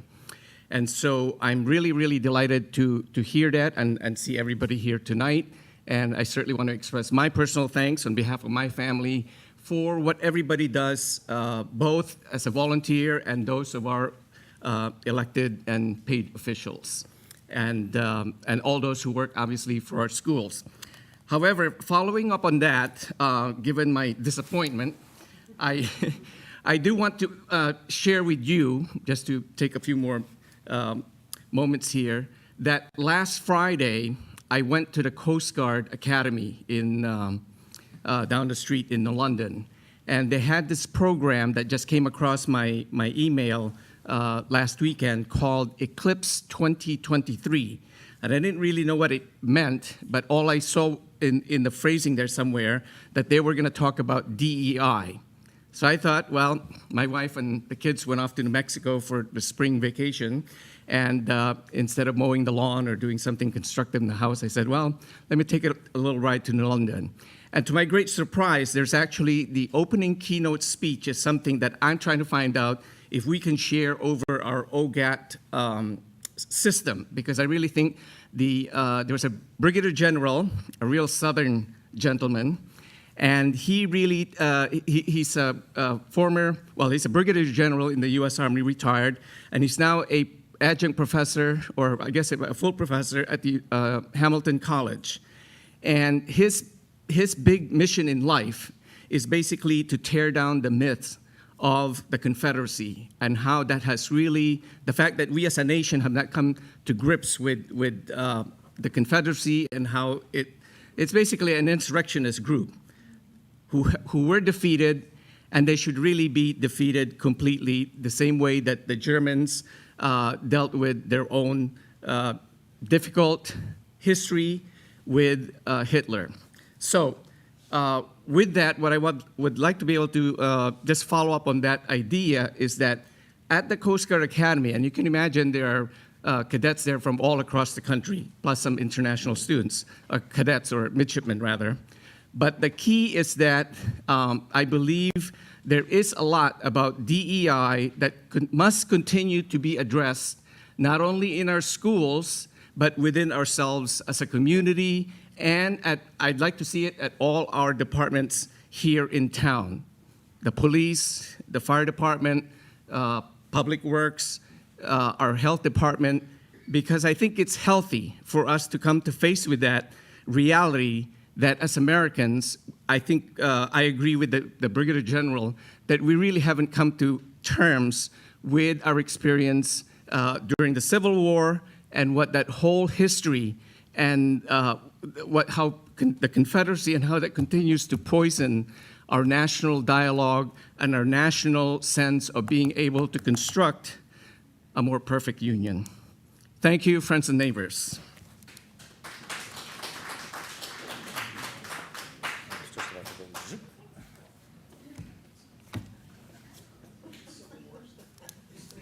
Hi, good evening. I'm Anna Mann, 965 Orange Center Road, and kind of like Mary, I have a variety of experiences and perspectives, so I just wanted to kind of take a moment to share my appreciation and my thanks for all of the hard work of all the work that you've done and on the Board of Finance side and on the town side, and certainly that of our educators.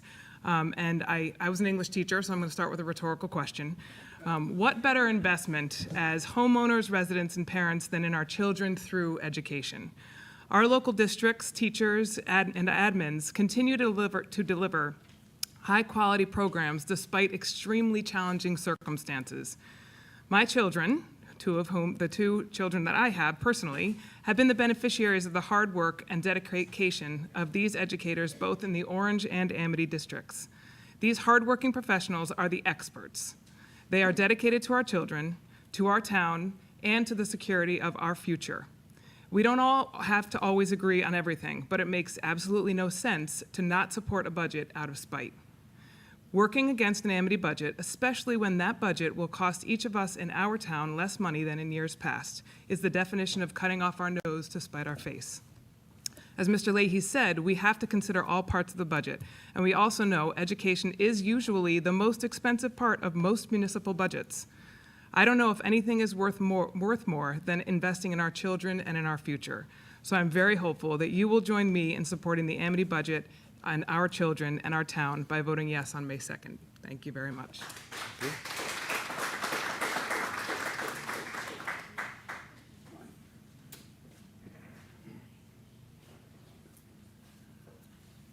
Hi, Ron Kay, 90 Hall Drive. I moved here 2 years ago from a town that has a $13 billion budget and massive corruption, and nobody gave a damn about the taxpayers and delivering services to them. It has 50,000 homeless people. It has couple of million poverty-stricken people and does very little to educate or improve their lives. This is a wonderful town to me. But then I didn't hear anything creative in the budget, anything innovative. I heard the presentation from Amity School of its achievements and of innovative ideas being worked on. But it seemed to me like, from what I've seen and heard, that Orange is sort of running on autopilot. The way we did it is the way we're going to do it. And I think that it's a wonderful town that could be greater, that if there was more thought to not just saving money and counting pennies, but to paving the streets, like Mitch said, and doing other things that would improve the quality of life here and make it a really great city. Anyway, that's what I have to say. Thank you.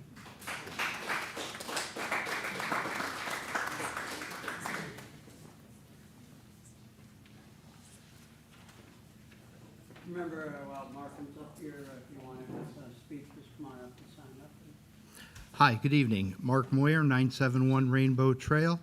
I just wanted to say I am also the Secretary and Treasurer of the Orange Recycling Committee, and I go to the transfer station nearly every week. And I just want to reiterate that there is an awful lot of mixed recycling going into the wrong places. And I do want to back Mitch and the rest of the Recycling Committee by saying that we do need a part-time attendant to monitor and supervise, as we have been there to volunteer on Saturdays, but we do not have the authority to stop people from throwing things into the wrong bins. So it would be greatly appreciated. I know that the town is going to collect money from the miniature bottle NIPS program that can offset some of the costs used to hire a part-time attendant. Thank you. Thank you.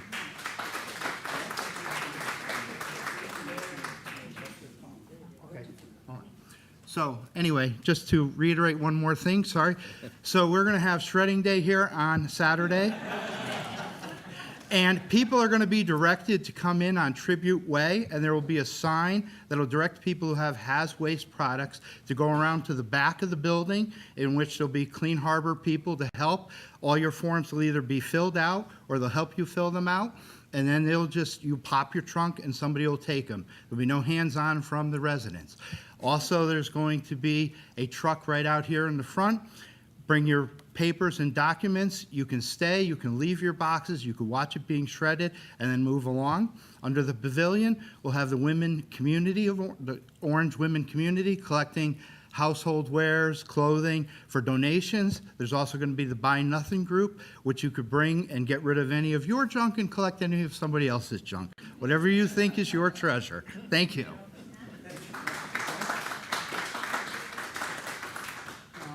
Final call for comments?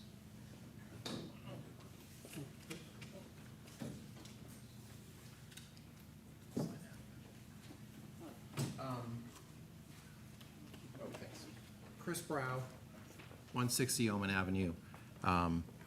Board of Ed member for 12 years, Amity Finance Committee.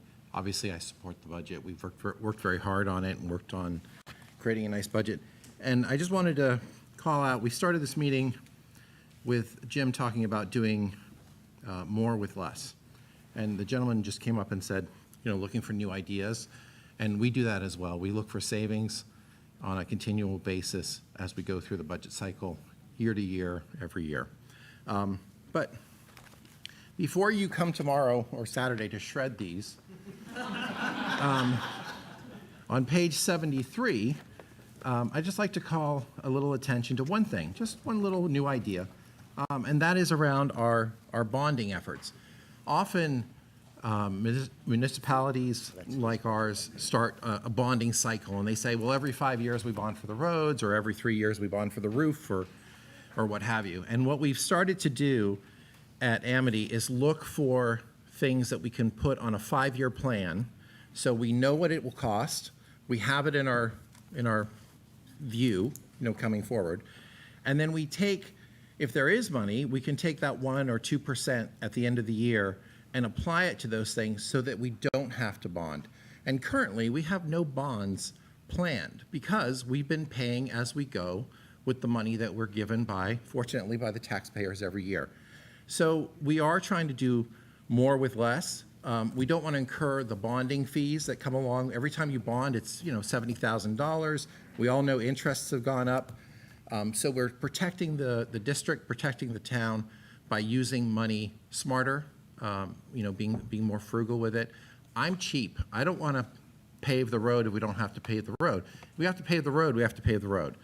But I'd like to use our money as much as possible, and that's one of the things that we've, as a board, have driven that forward. And we're always looking for new ideas to do that. So we appreciate suggestions.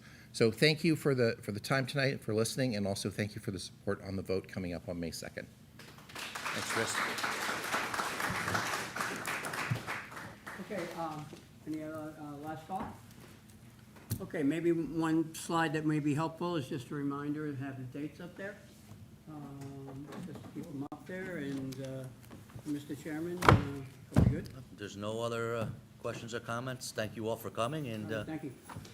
Don't forget to vote on May 2nd and May 17th.